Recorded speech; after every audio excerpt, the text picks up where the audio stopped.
Nasty on a Tuesday. It's a Fast Lane on 101 ESPN. Brad Thompson in today. Andrew Marsh behind the wheel. I'm Anthony Stalter. Everybody feeling good? I feel great, Anthony. Cardinals fans, how you feeling?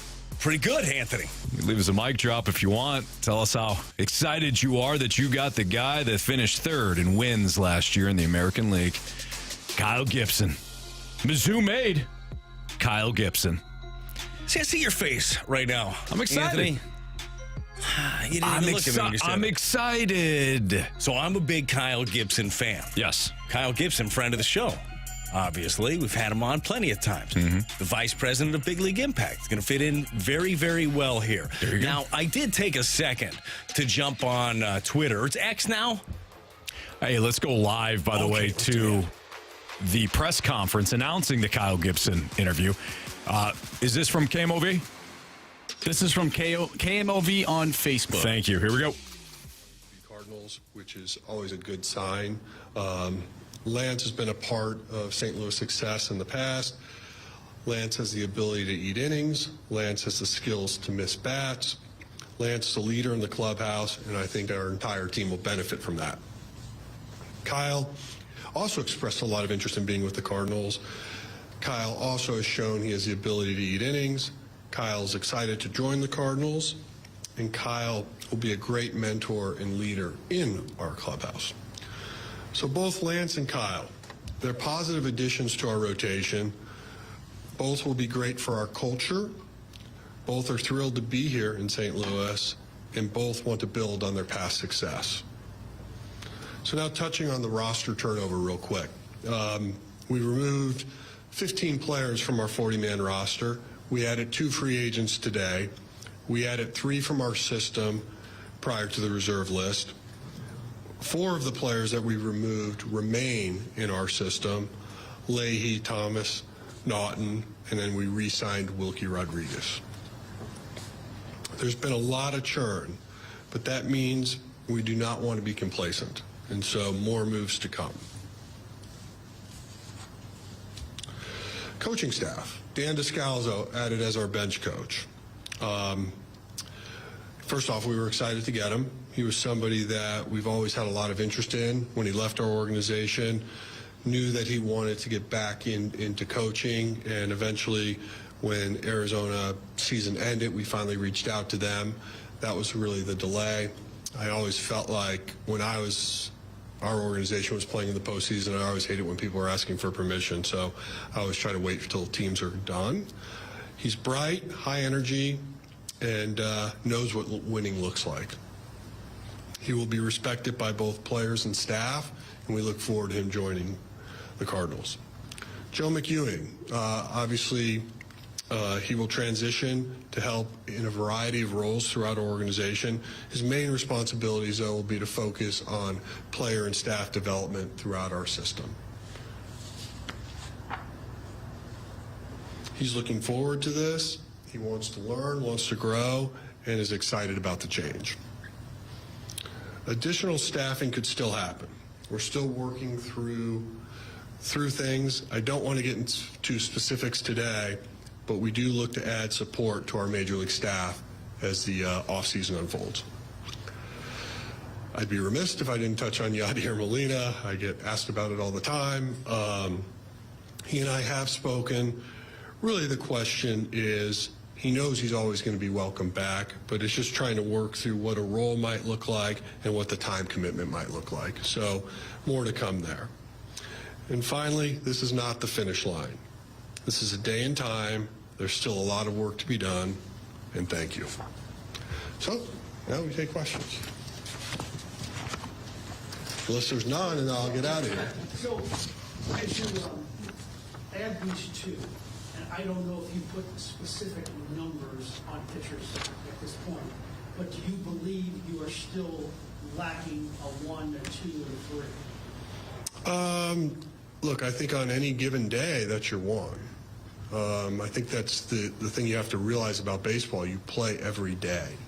So to go out and just sign one elite pitcher and then do nothing else, that's not going to solve our problems. Our problems were getting deeper into games, and both these two gentlemen pitched a lot of innings last year. One did it on a very competitive team. One got traded to a very competitive club, and they both bring not only experience, but the ability to do that, and that's important. As I said, this is not the finish line. This is just a day. I'm not going to predict what's going to happen over the next month or 2 months, but we know our work isn't finished. Mo, with the innings that they provide and the salaries that we got them for, have you created some flexibility there to pursue another starter? I hope so. That was the plan. That you stressed the innings and the legitimate innings. Yeah. Is there a acute point, like a number that's too high if somebody's out there? There was always the Gershline acute point. Is there some math that you guys won't cross? I mean, look, we still have to be responsible, and I feel like this is always sort of a silly question. Don't be offended, but just because there's a number that we may or may not go over, but there's also is the player's desire to be here. This is a two-way street. It's not just us throwing money at something and hopefully we can resolve it. It's got to be mutual. It has to be someone that feels it's a fit here. I mean, that's why we identified these two players today, because they truly wanted to be a part of the Cardinal organization. There are other players we talked to that were, just looking at what the financial proxy might look like. So I think to try to boil it down into your statement it's just not fair, because that's just not how it really works. And so as the off season continues, some more negotiations and more talks will happen, but we'll see where we end up. But we think today is a very good first step, because the biggest thing we needed last year was definitely some innings and depth in that rotation. But you won't shy away from big ticket items. Well, go back to Derek's point. The reason we structured the deals we have was to give us some flexibility to keep moving on. Well, is there anything, obviously the age is a big part of it, but as far as the term of these contracts, we know the RSN situation, but that has a bit of an unknown on the horizon. Don't know what ticket sales are going to be like for this coming year, all that. Is the term of these contracts reflective of anything? Not really. We were happy we were able to achieve club options on both, so we could just see how this year goes, and obviously that gives you a little insurance for 2025 as well. Before the season ended, you said you saw a need to add 3 starters from outside for the rotation next year. Is that still where you stand, or do you think that based off of getting these guys locked up, you guys could focus on a bigger signing, a trade? Could you add A fourth, did you say? You have 4 new pitchers for the rotation this season, or are you still thinking in terms of 3? No, I'm still probably thinking more in terms of 3 based on how things are looking. But I think the offseason is very fluid. Things change. We haven't really taken a huge deep dive yet into the trade market. So, we'll allow that the next couple of weeks for that to percolate and see where that goes. But, still looking to add to this organization. So, the guys you have locked up, is a $200 million contract per starter possible for the right guy? I think, again, that's a silly statement for me to weigh in on, because what if the player just doesn't want to be here?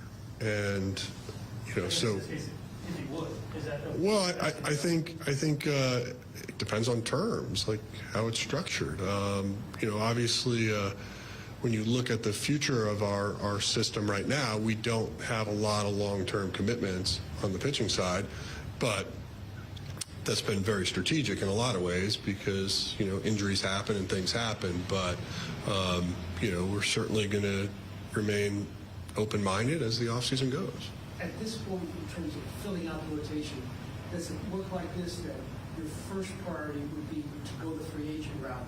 But if that's not going to work and you don't find somebody who wants to come here, the next one would be a trade. Yeah, I don't think I want to get into what my off-season strategy might look like or how to think about leveraging that. But like I said, today's one day. There's more off-season ahead. Well, there's obviously another big name pitcher coming over from Japan that hosted yesterday bidding open today. He's not alone in that class. Could could you speak to kind of where you think you are as an organization after the past, say, 12 months, after having an agent or a scout there, knowing the situation you kind of brought and your presence there, the work over the last 6 months? Yeah, I think our breadth over in Asia has increased, but I think we've had a strong understanding of what those markets look like. Obviously, traditionally, I think a lot of players like to end up on the coast when they come over, but, we'll allow time to determine that. Do you think that by investing your time or having somebody there, you can change that? Because you can't change what you got. But can you change I think you can help influence, but I don't know if you can change it dramatically. How about Lance specifically? What do you see? Body of work versus what he did last year? Well, obviously, we think this ballpark will play better for him. He did give up a lot of home runs, so very well aware of that. I think the other thing is he wants to show that he can be better than that. I think Lance with a chip is a good Lance, and I think he's got a little chip on his shoulder. And how about Kyle specifically? What do you like? Just like his consistency, and I think when you look at both these guys, they understand what it's like to pitch at this level. They know what the expectations are, and there's a phrase we sometimes refer to as going pole to pole, and these guys understand that, and that's what this organization desperately needs. And are these two moves collectively kind of looking at where guys have been injured, you need some people you can just count on? Is that part of this? Well, you need guys you can count on, but you need guys with experience. You need guys that can help younger guys understand what this is all about. So I look at these guys as, yes, they got to take the ball. Yes, they got to pitch deep in the games. But, yes, they're also going to help some of our younger players. So I think they check a lot of boxes for us. And, look, these guys weren't going to be here tomorrow. So, if we waited too long, then I just don't think we would have gotten the types of players we were looking for. For the narrative purposes, maybe always best if you get your biggest addition first and then other ones in that order.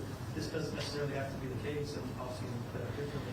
Was there a sense of if guys who wanted to be really got interested locked in, so it could kind of free things up to focus on conversations that may take longer due to? Yeah, maybe yes, to answer your question. But the way we were approaching it is we knew we need innings. And if we were just to go out and sign one good pitcher that was exciting, then where do we go to backfill? And some of the timing of this necessarily wouldn't go with us being patient. So to get two guys that, almost collectively had an aggregate of 200 innings last year pitched, had we not acted on this week, they're probably not here tomorrow. Whereas some of the upper end pitchers are still out in the market. You guys have had success with veteran starters here, usually after the trade deadline in recent seasons. Do you sense that there's some of that can help these guys kind of bounce back as well? I certainly hope so. Look, I think both these guys can help clubs, right? So you use the word bounce back. I wouldn't. I mean, I think these guys do want to show why they are where they are. And first off, I think, Kyle, pretty good pitcher last year. I mean, 195 innings in a league that's hard to do. So I really feel like, speaking with Ollie, Dusty, they do think they can help both these guys get to a further along with their career. But, these guys know what they're doing, and they have a plan for what their strategy is. And I think that's what's important, right? We could have maybe gone and traded for someone that's, 2 or 3 years of control, meaning, 2 years of experience in the big leagues. But, we needed guys that could come in, have a presence, know what it's like. I mean, for all of you that spent time in our clubhouse, I mean, you witnessed it, and I think they're both the kind of guys that are going to help our clubhouse. What did you make of what Lance did between the time you left here till now?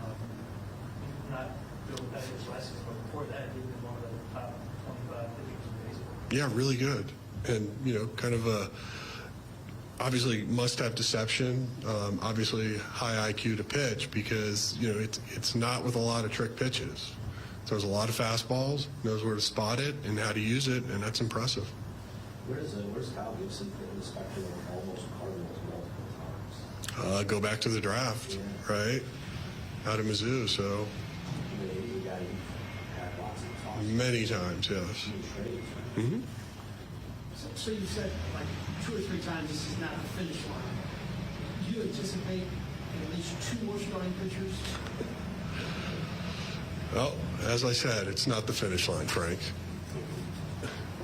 I'm not going to anticipate anything. There's lots of things that can happen between now and spring training, lots of things that could happen between now and opening day, lots of things that could happen between now and the trading deadline. Do you think position-wise you're pretty set? Like this offseason is almost all about pitching? Are there other things potentially in play? I definitely think our energy upstairs has been, like I said at the beginning, pitching, pitching, pitching.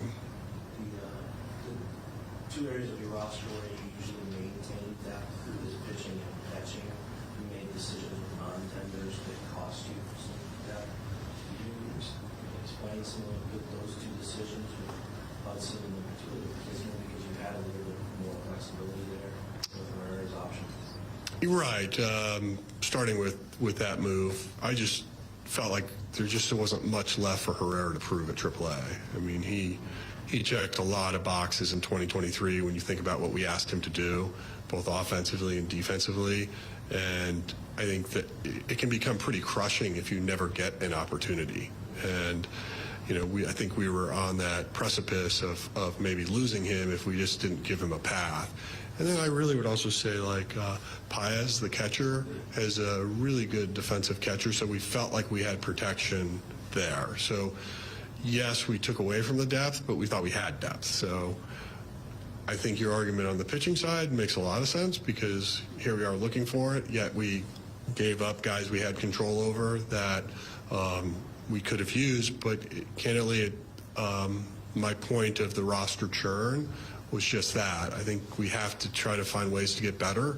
And even though these might seem like small or insignificant moves, I think we can add more depth that we feel like we can trust more and create more opportunity for. How difficult was the Dakota Hudson decision? I mean, it's tough, but reality is you know, a 1-to-1 strikeout to walk rate it's just really hard to have success at this level. Well, when Frank asked about like the position or rotation 1, 2, 3, I get that the guy you're counting on that day needs to be that. Do you think there's real value in having a clear ace to a rotation? Do you think there's value in having a guy you know is? I don't know. I've been part of teams that have had declared aces that have won, and I've been a part of teams that didn't and still won. I think you got to always remind yourself it's 162. Well, I was going to elaborate on it. Is it more important to have a game 1 star? I get a sense of this is the guy you go to start the playoff. Well, I know where you're going with it, but that's why I said you got to play 162 first. Okay. It's great to plan for October, but it doesn't do you a lot of good if you don't get there. Sure. But that the notion of having a pitcher like that. Right. Well, someone may emerge, someone may be signed, someone may be traded for. Again, day 1. Yeah. Which of the people that are not like in your rotation right now, of the young players, do you believe has a chance to be special right now in the organization? Well, we like a lot of our young players. I think that the difference between this offseason and what we did last year was we gave a lot of the younger players that opportunity. Versus this year, we want to go in with a little bit more certainty and have that veteran presence. Obviously, we still want camp to have some competitive side to it. You know, you look at somebody like Zach Thompson, he pitched well. But, you know, he still has to establish himself. Whereas what we did today with like a Lance Lynn and a Kyle Gibson is we brought 2 guys in that know how to do it, what to do, and why they're doing it. And so I think just the approach of last year versus this year is just different. Again, young players may emerge. They may surprise us. Obviously, somebody like a Graceffo may end up coming into camp, open up eyes, or might be someone that ends up in our bullpen. But what we don't want to end up doing is saying we're counting on X, Y, and Z, and then we're ended up being disappointed. And so we're trying to get a little bit more sure-handed, a little bit more bird in hand, So we know that when we go out and play each day, we have a chance with that starter. Along those lines, you've given certainly the innings with these two guys. You talk about the cover you have in there, everything on what level of certainty do you have in the back end? Do you see that as moving pieces? Do you see that as a place? I do like the back end. Obviously, we had injuries last year, which makes that a challenge. I think we had a couple guys adapting to the pitch clock too, so I think they'll be better situated as we look at 2024. But I wouldn't be surprised if we do a few things in the bullpen between now and spring training. So, certainly if we can add something to that, we think that would be smart.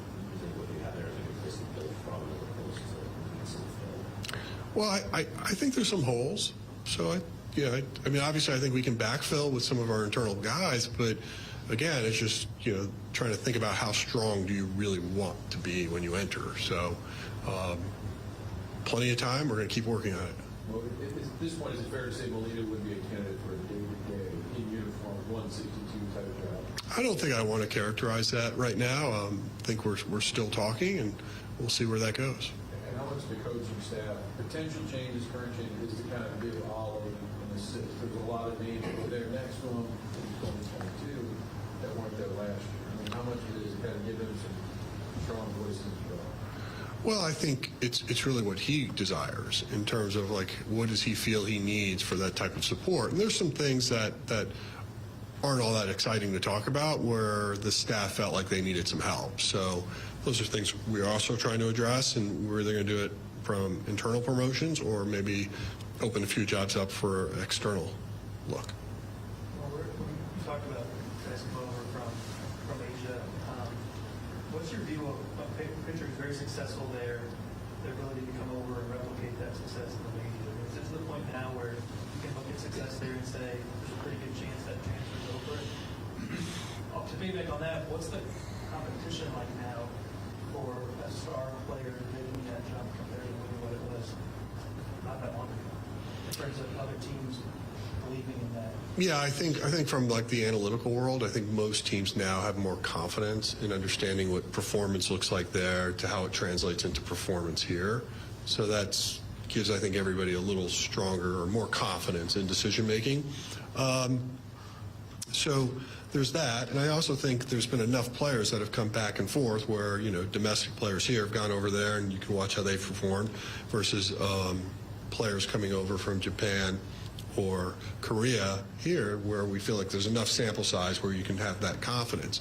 Secondly, I think when you look at even the WBC and those types of tournaments, how they compete, those teams compete on the national level or the world stage, and I think that gives you a little bit of an idea of how that will look as well. So, and needless to say, there's been some players that have come from Japan that have had, massive success here, and so that gives you confidence that they can play at the highest level and be part of the highest level.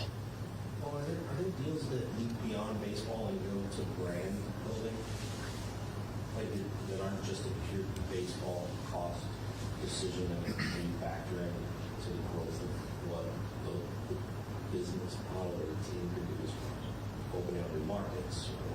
It's certainly something that, we could think about or think through. And, obviously you even just look at somebody like Nootbaar's success or maybe popularity in Japan. Is there something that, we could be leveraging for that? So, our business side is certainly looking at those things. So it seems as an investment, not just in baseball. Well, you've been here for a lot of winning. Last year, obviously, was stunning. How is this offseason? Stunning. Startling. Disappointing. Stunningly at this point. But you're the face, at this point, the turnaround or fix it. How much pressure do you feel trying to get it right after what did happen? Oh, I certainly feel pressure. It's good pressure. Not sleeping well at night, but we'll someday get our head down that pillow. But no, look, it's I get it. It's the city cares, and I think I hope it's just not viewed strictly on like splashes versus like let the games be played. But I do believe in this team. I said that last year, so I guess my credibility's low. But, I do think our everyday club is good. Now we have to just make sure we complement it with the right pitching. To touch on that, everyday club is good. Is there resistance, and I can understand so, to not lean toward trades to keep that offensive kind of momentum that you guys have found in that? Well, I didn't say we weren't leaning towards trades. I just said we haven't explored much of the trade market. Was there momentum to not lean toward trades to keep that?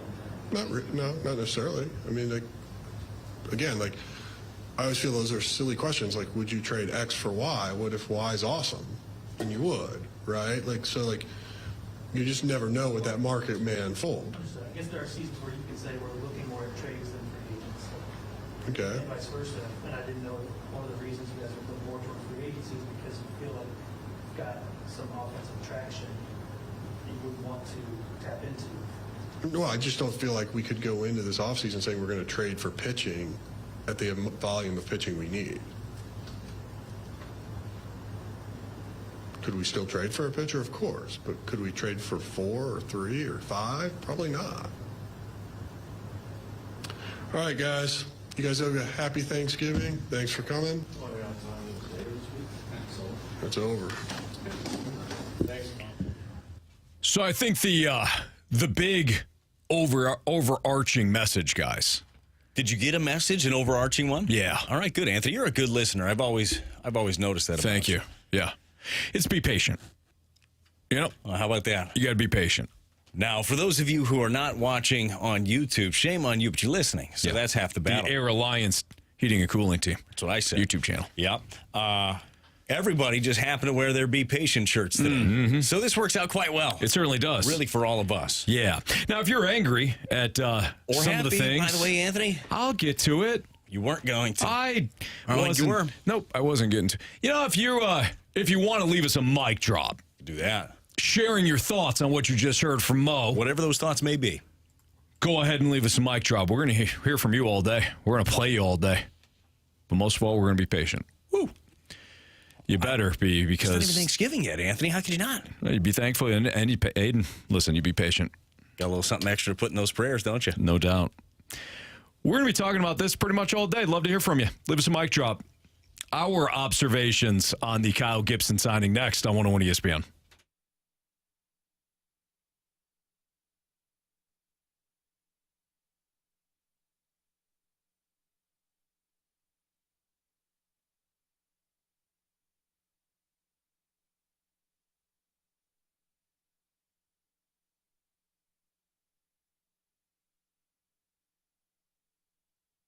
There's no time like right now than to find the perfect gift for that special somebody that you love.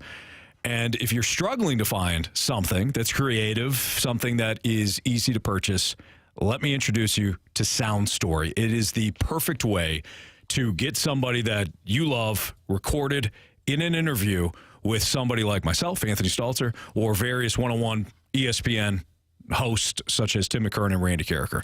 So what Sound Story is, it's a professionally produced hour-long conversation in which you or one of your loved ones is interviewed again by one of us.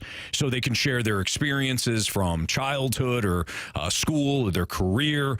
Maybe they were, a member of the military and they wanted to share some of those experiences with loved ones. Whatever they want to do, Sound Story provides, and it's a 1-hour interview, and it's a perfect time to purchase Sound Story because with Black Friday being this week, Sound Story has a special Black Friday discount of 20% off. It's a gift card that you can find at mysoundstory.com when you enter the promo code ESPN. So again, you got to enter that promo code ESPN now through Friday, but you could do a 20% discount off the Sound Story interview that you want to do either for yourself or for a loved one.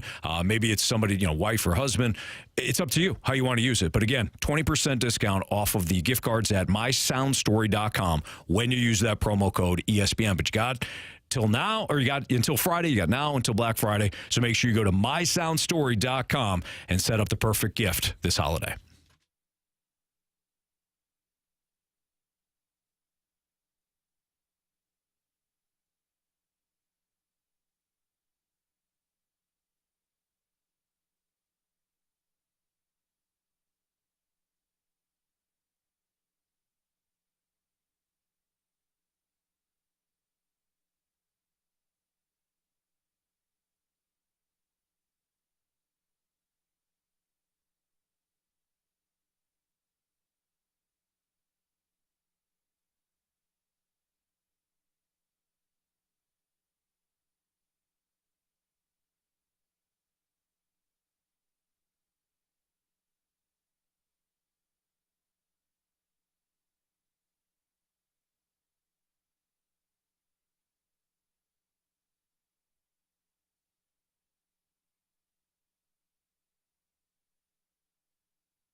101 ESPN Sports Center.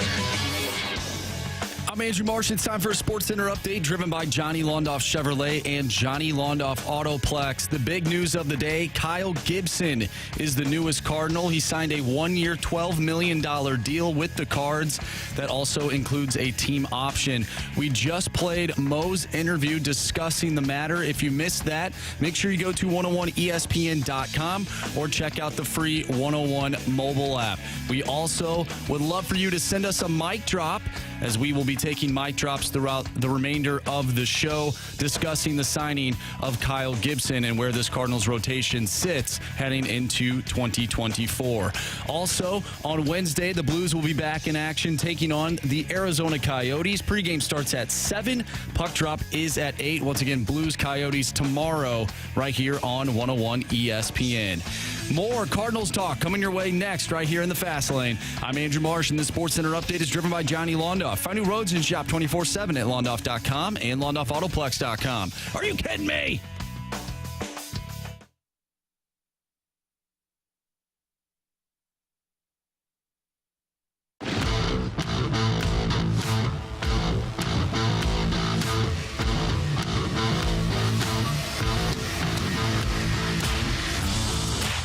I mean, my God, what are we doing? Why are we just throwing away our last couple of years with Arenado and Goldschmidt to put up with Gibson and Lance Lynn? I mean, these guys are 36. What are we running, a nursing home? My God, Michaelis, 35, Lynn, 36, Gibson, 36, Matt's 32.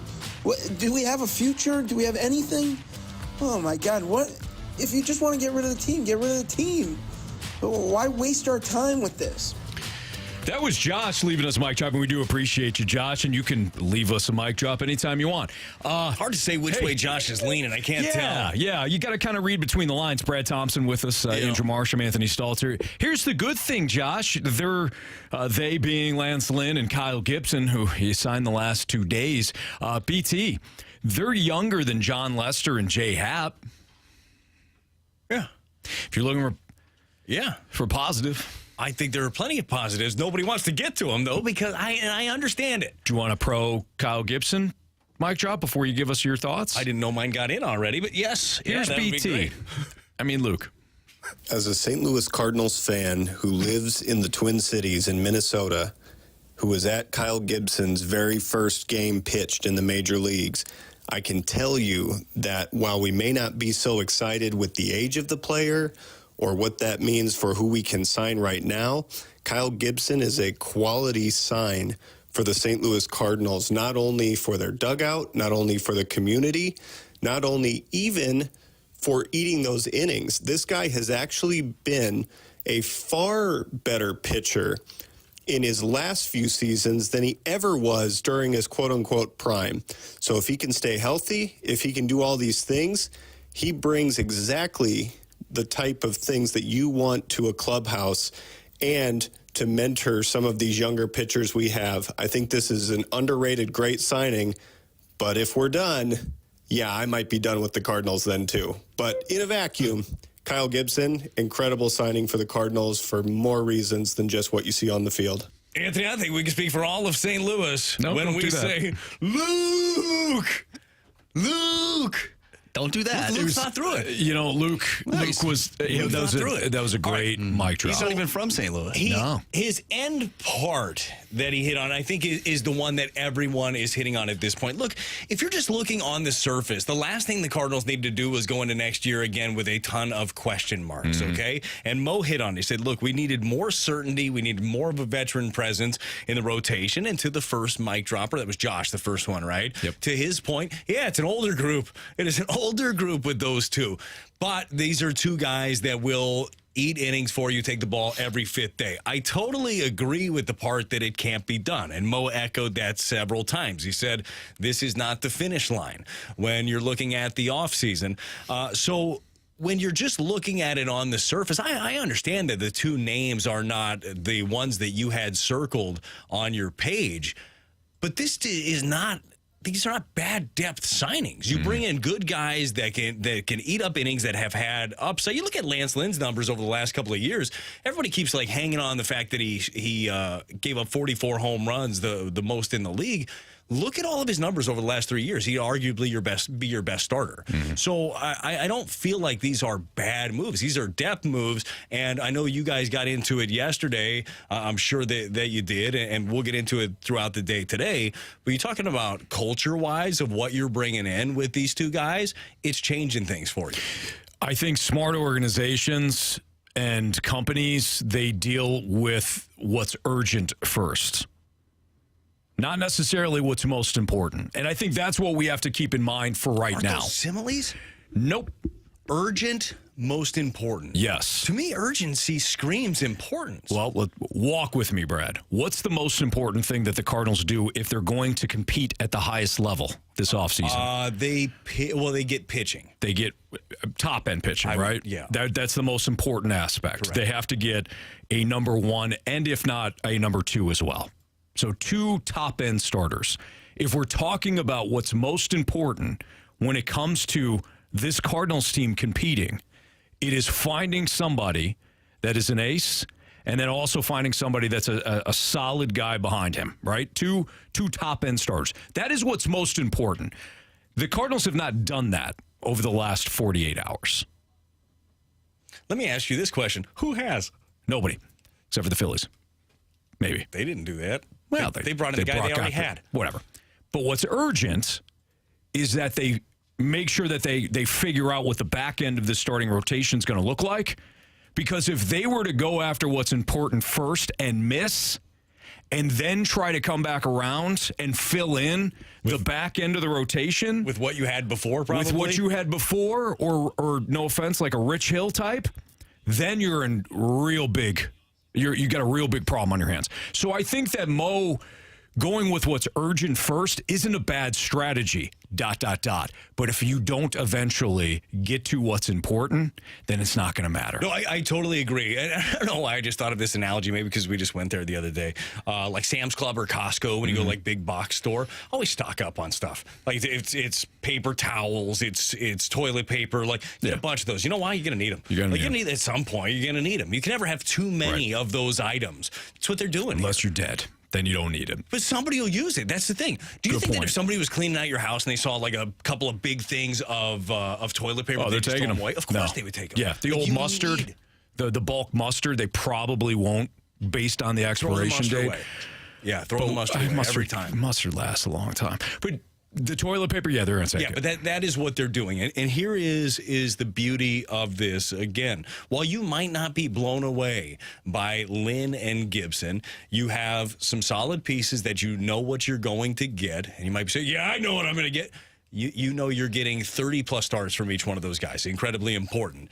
And you are still in a market right now where Yamamoto, Gray, Montgomery, Eduardo Rodriguez, pretty much everybody not named Nola, Snell, all these guys are still out there. So to look at this offseason to this point and say, well, they have failed. That's our text line. I mean, they have failed. I'm guessing that's some of our mic drops throughout the day. That's crazy. It's not even Thanksgiving yet, and you got 2 pieces in your rotation, and it doesn't sound like these couple of contracts, and Lance Lynn is $11 million guaranteed. I believe Gibson's at $12 million with a club option.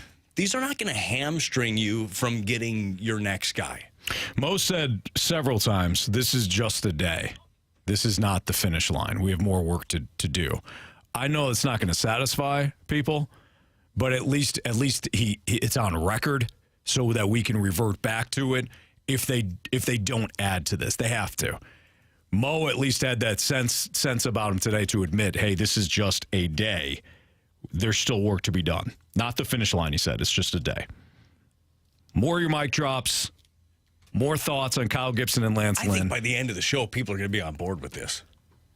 Yeah, me too. You guys should try and convince them. We have 4 hours to do a little convincing. Okay. Convince them that everything's going to be fine? Just convince them. Because if this is like the rotation, everything's not fine. You're in trouble. But maybe we can convince them that more's coming. It's just a 4-hour prove me wrong. And you just have to be patient. The rest, if we had to dub the rest of this offseason here for the Cardinals, I would dub it the ace chase. Like, that's what you're looking for now. Now you're on the ace chase. Now, how Can do we you call get it like the Ace and Gary chase? Because I think they need an ace and then also a number 2. Oh, you can talk about a couple of superheroes, dynamic duo. That's what I'm Those thinking. guys You said fit ace, I thought Gary. So well together. Yep. Yeah. The Ace we and could Gary call it chase. that, yeah. Okay. More of your mic drops, more of our thoughts on the Cardinals next on 101 ESPN.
Hey, Mo, go blank yourself.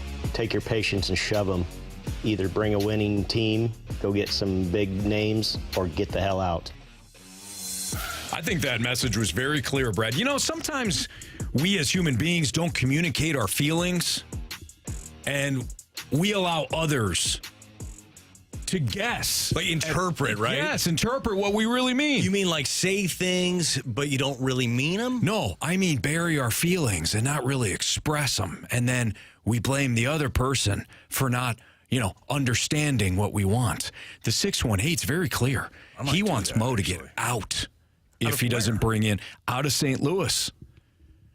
If he doesn't bring in name power or a winning team, and when the 618 wants a winning team, he means a World Series title or nothing, then get out. He's very clear. I'll give him that. Yeah, no, he sent us a text earlier talking about shove our patience somewhere. He told Mo just to shove the patient. You know what, Marsh, can you pull up the 618 again? I don't think Brad heard the whole thing. I mean, I heard it. No, Brad, listen to how direct and blunt and honest the 618 is. Hey, Mo, go blank yourself. Here it is. Take your patience and shove them. So my question is how is patience spelled?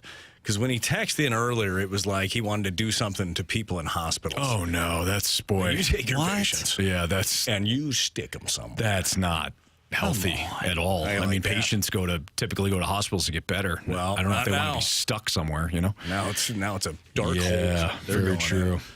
Anyways. Do we really have a mic drop from Gary? This is Gary. Maybe not the Gary that we're looking for. What do you got, Gare Bear? I'm tired of being told to be patient. This organization has no momentum for the last 10 years. No momentum. I'm tired of the same old message year after year. Be patient. Let's be responsible with our spending. The fans support this team. Top 3 in fan attendance. Top 3 in TV ratings. 18th in payroll. Why? Mo, DeWitt, if you're not serious, then sell the team. Be patient shirts available at 101ESPN.com. I don't think they are. No. Go to the website. You can get these these game used ones, though. You certainly can. Sure. Yeah, Tarps off in the 4 o'clock hour. Yeah. Hi-oh. Who's getting these things? Brad, It's not... Again, okay, and I do get the label of Cardinal apologist. See it right here on the text line, actually. Yeah. It's not Thanksgiving yet. A lot of names still available out there on the market. I wholeheartedly echo the same thing. 2 things, right? One, they need a guy. You and I were talking in the office beforehand. And I said, for me, one of the worst things that the Cardinals could have coming into spring training is an actual discussion / competition of who is starting on opening day. Like there should be a clear-cut answer of who gets the ball opening day. And it's not a heartstring, he's been here 20 years one. Right. It's this is our dude. Bring your dude and let's see who's got this, okay? Right. It's not an Ace and Gary thing. This is just an ace thing. Makes sense. Okay? Who's got it? So that I truly believe that is still the need. I also know that there is still plenty of time. But if we get to that point in spring training where it's very evident that you don't have that guy, you've got the list that you have right now, the 4 that are under contract in Mats Michaelis, now Kyle Gibson and Lance Lynn, and then you have a battle for the 5th spot. It's very easy to at least look on the surface and see where your hole's going to be. I think if you're upset today, you're upset because you think that this is going to be the theme of the offseason. And given the last couple of off seasons, or really, I mean, you're going back a while now. Well, that's not fair. Because actually, they made a big adjustment from last year's off season. They have. Actually They've been active, right? And didn't just go with the hey, hope these young guys can do it. Correct, but you're ticked off because you think you're projecting like this is going to be the entire offseason or something similar. They'll bring in Walker next week and then kick up their feet and say we're good. There's your one, actually, when you're thinking about it. What now? Well, when you're a 1 to go into the rotation, if you're looking at former Cardinals to come back off of peak years, yes, Michael Wacha, 2-year deal, and then an ace, then another ace, Oh boy, I would say. I don't blame you. I don't blame you for being ticked off. I do think though We need to see the complete puzzle here. They filled in the back of the rotation. Mo needs absolutely. He's got a lot of work to do. He knows he's going to have to add to the top of the rotation. Yeah. Or else it's not going to matter. That was going to be the case regardless, BT. It might not be Yamamoto. I hope it is. It might not be Blake Snell. He may have to trade for his top of the rotation guy. If they go into spring training and the rotation is like Michaelis, Matz, Walker, Lynn, Gibson, you're in trouble. That's not a good enough pitching staff, period.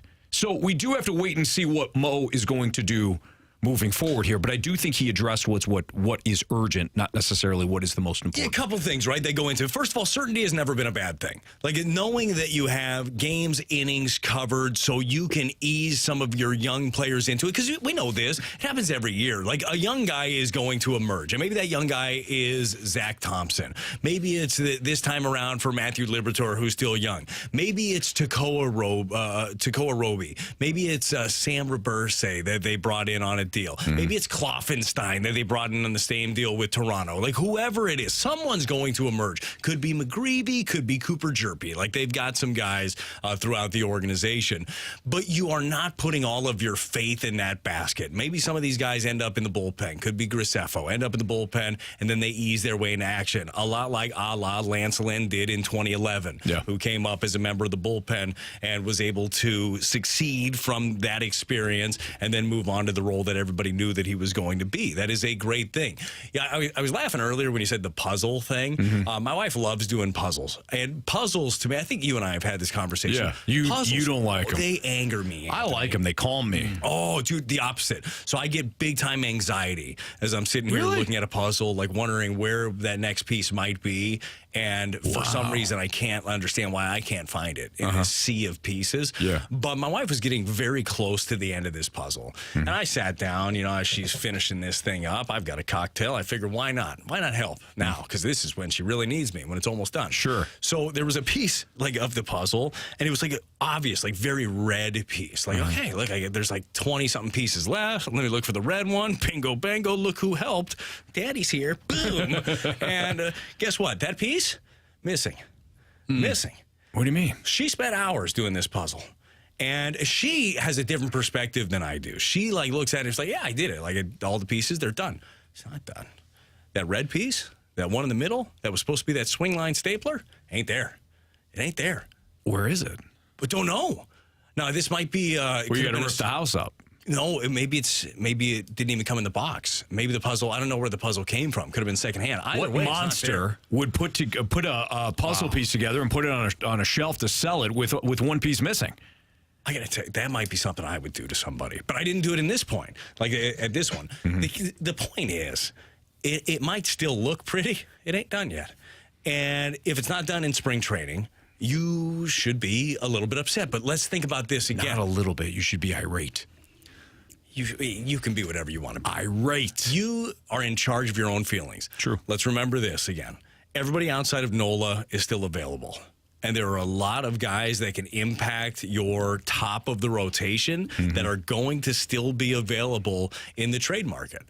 Yeah, 2 pieces down. Anthony, how many teams have added 2 starters this offseason? None. I'll hang up and wait. None. That's right, none. Well, one. The Cardinals. That's right. So now you get the rest of the offseason to get the big fish. Okay. Isn't that nice when you go fishing? It's nice to know you didn't get shut out like I did when we went deep sea fishing, and everybody in the family, including my 10-year-old son, caught a big old fish. Well, you're not harboring any of that, so that's good. I think I helped him. I'll be honest. Just like the puzzle. With the puzzle? I tried to help. You helped Andrea with the puzzle. You helped Dylan with the fish. She told me, too, that she realized, halfway through the puzzle, which was, 1,000-something pieces, whatever it was, that red piece wasn't there.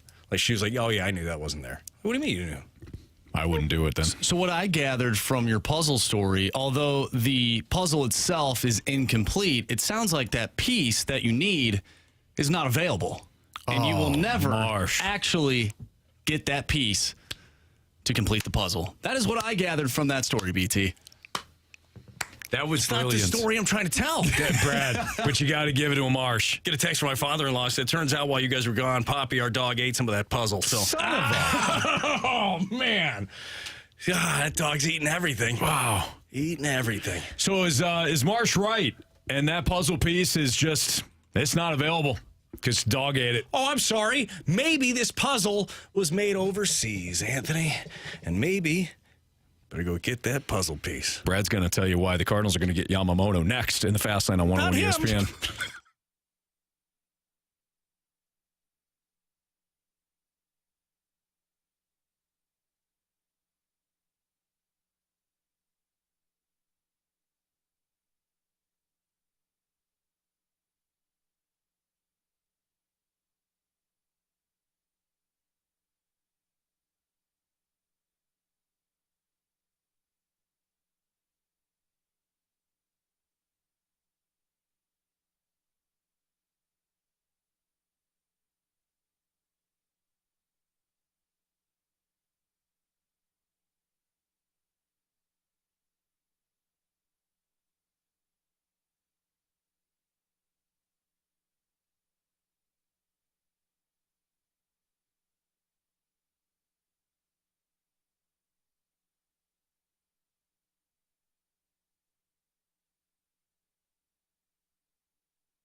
I'm really not disappointed with the signings or with anything that Mo said.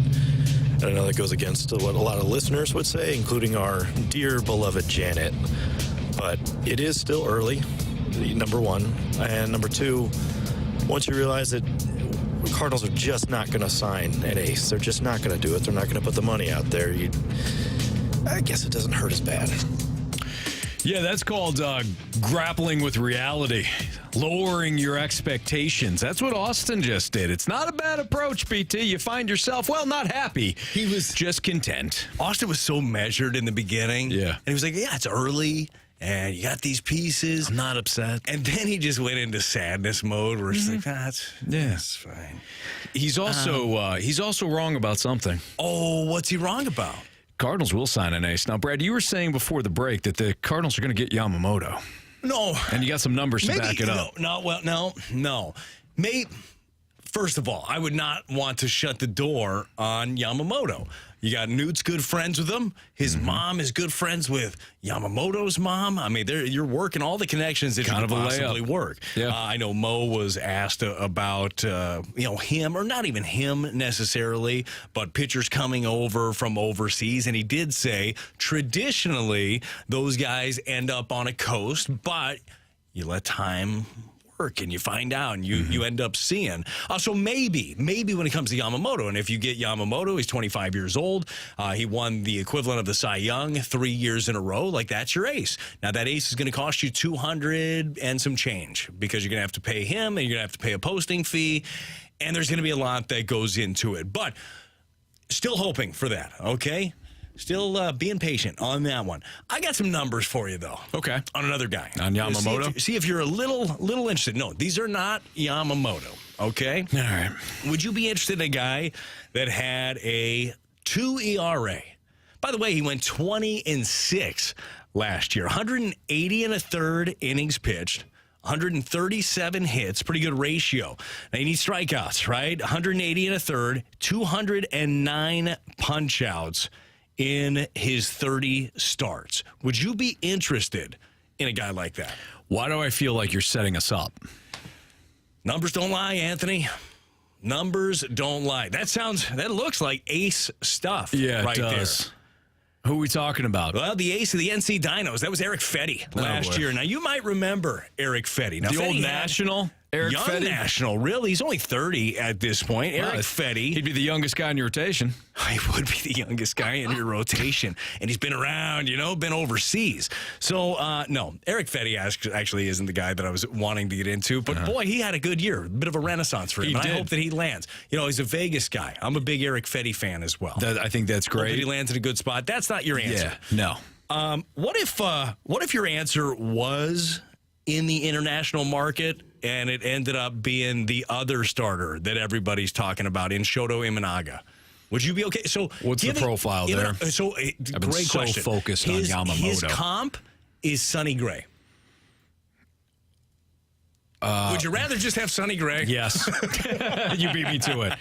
Yes. But that's what he's like 5'10", 5'11", pitchability like Sonny Gray, velocity is similar, but he's basically that guy. Okay. We're getting mic drops. I think this is fun now to say, what would you do? Is Fetty off the table for you? Yeah, I'm gonna pass. I'm gonna pass on that. Let me close out that tab. What would you do if you're Mo? What's realistic to you? What would you do? And by the way, don't do from an off-season baseball standpoint. Okay? Yeah, we can have fun, but let's not get dark here. When you look at the offseason and how the free agents and everything that and guys that could be available, what really turns around your attitude in terms of what the Cardinals can do? So for me, for example, this is it's probably unrealistic. Okay. But I still think if he's aggressive enough, he can get it done. Sonny Gray would not be my ace. He'd be my number 2. He'd be my Gary. Because you brought in ace from Tyler Glasnow. Ooh, I was going to say Chicago. I thought you were or bringing Dylan Cease. Sure. One of those two. I would make the trade for the ace. So I would sign Sonny Gray. And now I'm looking at a Cease/Glasnow, Sonny Gray number 2. And then your rotation fills out Michaelis Lynn. Let's go down this road, okay, for a second. What's his face to the pen? Matt, that's what I was going to ask you. It's Matt's to the pen Yes. at that point? I didn't mean to be disrespectful. I just literally forgot his name. What's his face? He's I got did. 2 more years left on a multi-year contract Well, at 11 per. Let's see a full season out of him, and then I'll remember the name. He has got like 27 starts in the last 2 years combined.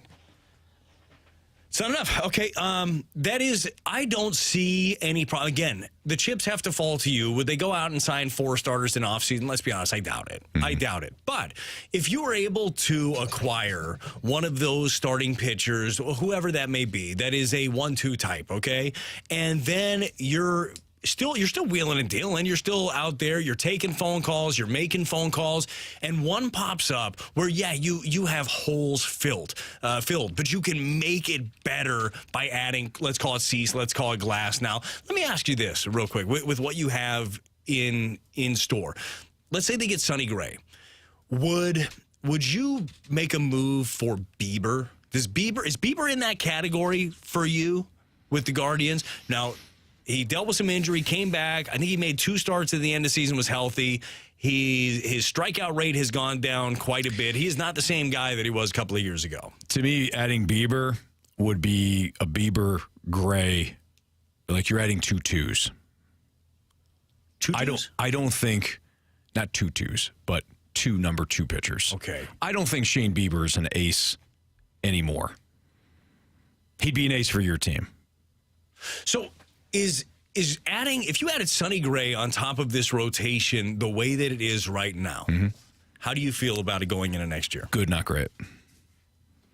It's good. It's good enough. It's improved. You're not winning anything big. I like Sonny Gray. You're a Sonny Gray, Miles Michaelis, Lance Lynn, Steven Matz, and Kyle Gibson rotation's not winning anything. Can I ask you another question? Sure. It's a big question. I'm going to ask you after the break. Next on 101 ESPN.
The way we were approaching it is we knew we need innings. And if we were just to go out and sign one good pitcher that was exciting, then where do we go to backfill? And some of the timing of this necessarily wouldn't go with us being patient.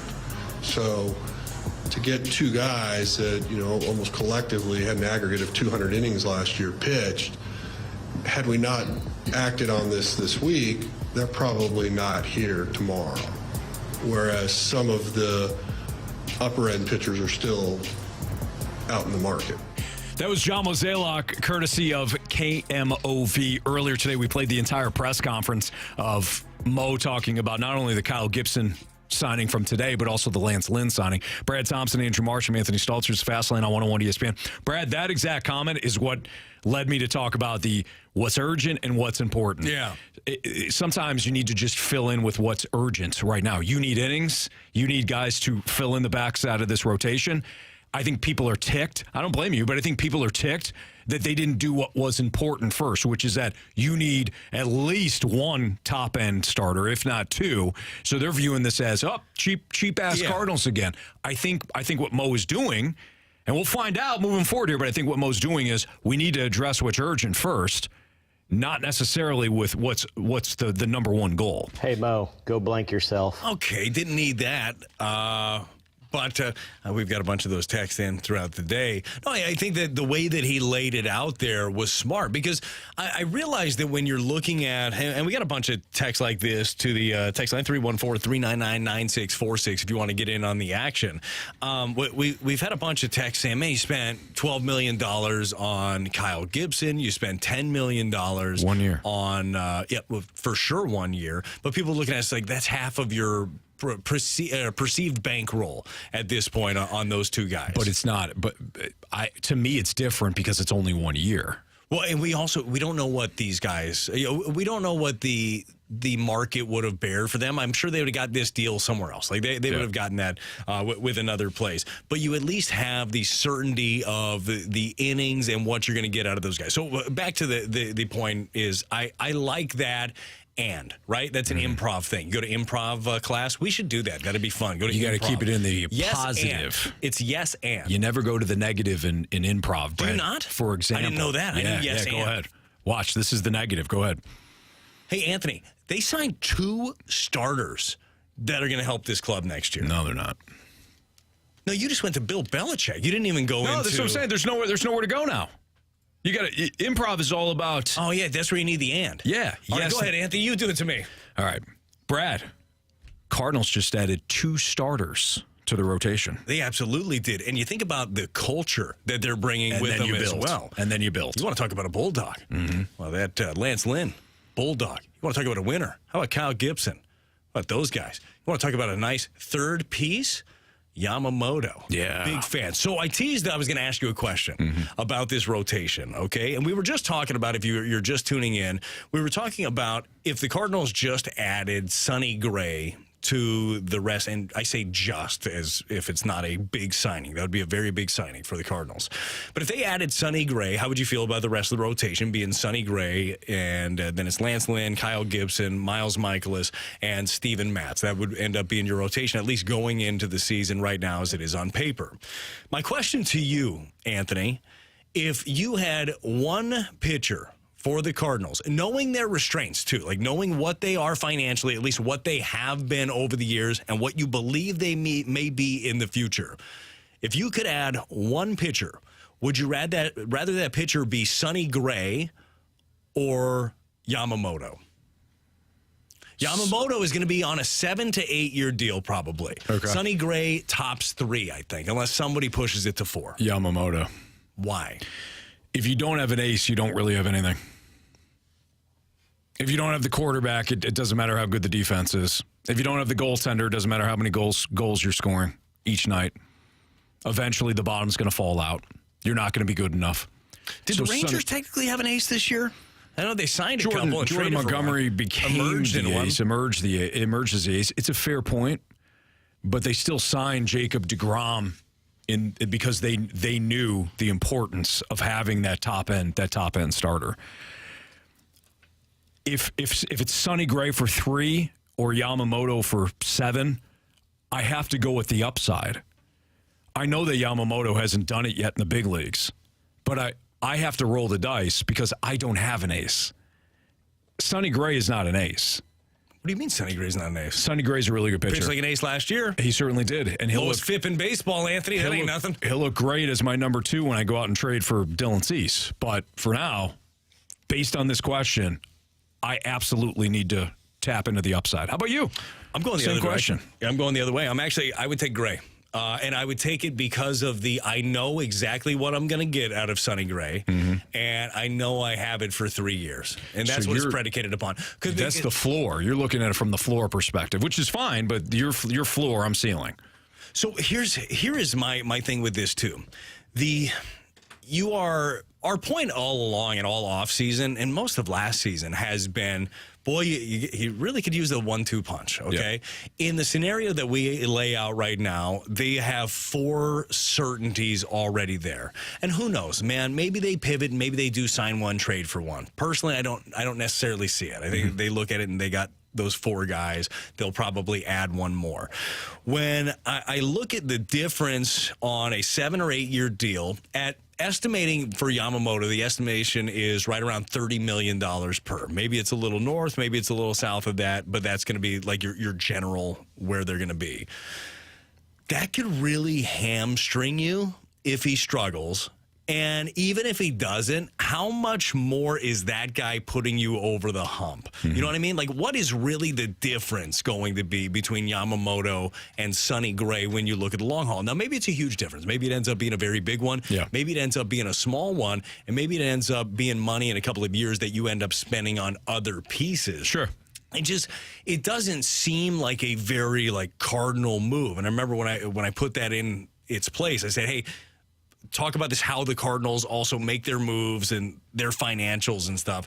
I feel like it might be a more quote unquote responsible move to bring in Sonny Gray on a 3-year deal. I don't disagree. I also think that's why your fan base is frustrated, because that's the type of in the box thinking that the Cardinals have gone with, and they've won a lot of division titles with that line of thinking. They've gotten to a lot of a hell of a lot of playoff appearances. What they haven't done is won at the highest of levels since 2011, and they needed all 162 in order to do that. Sure, plus an epic run.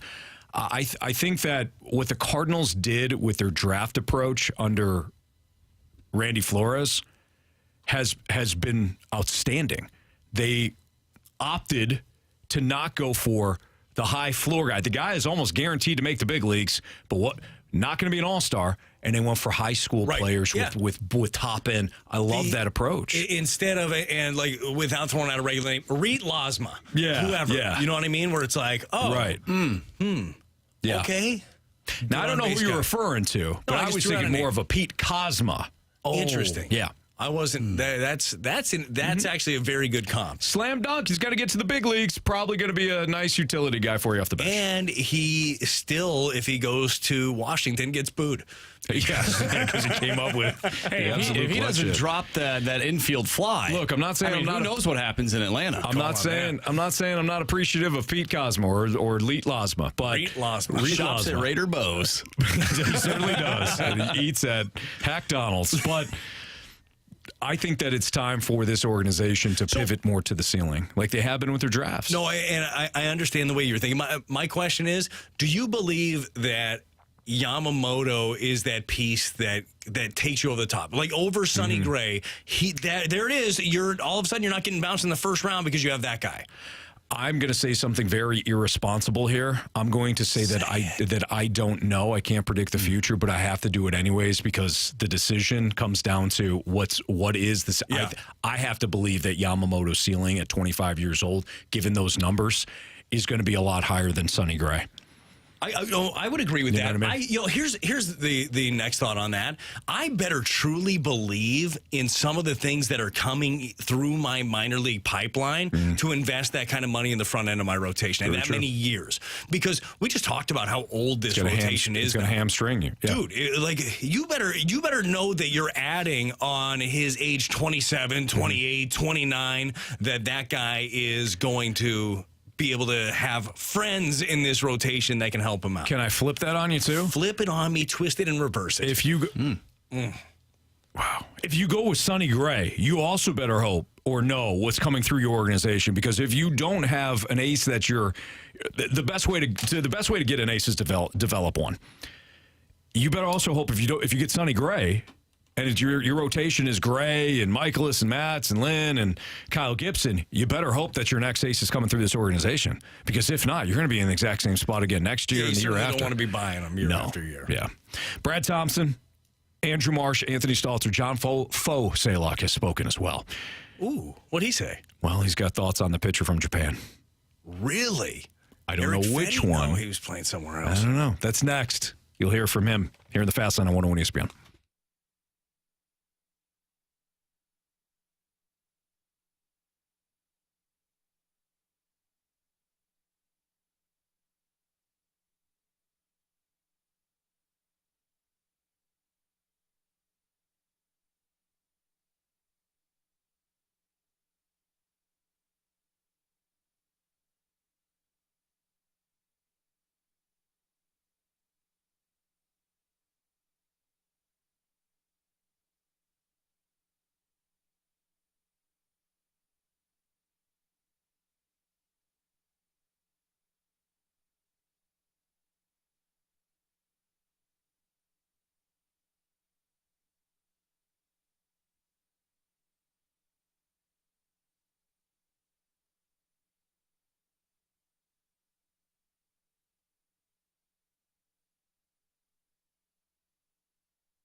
I'm Andrew Marsh. It's time for a Sports Center update brought to you by Saliga Heating and Cooling.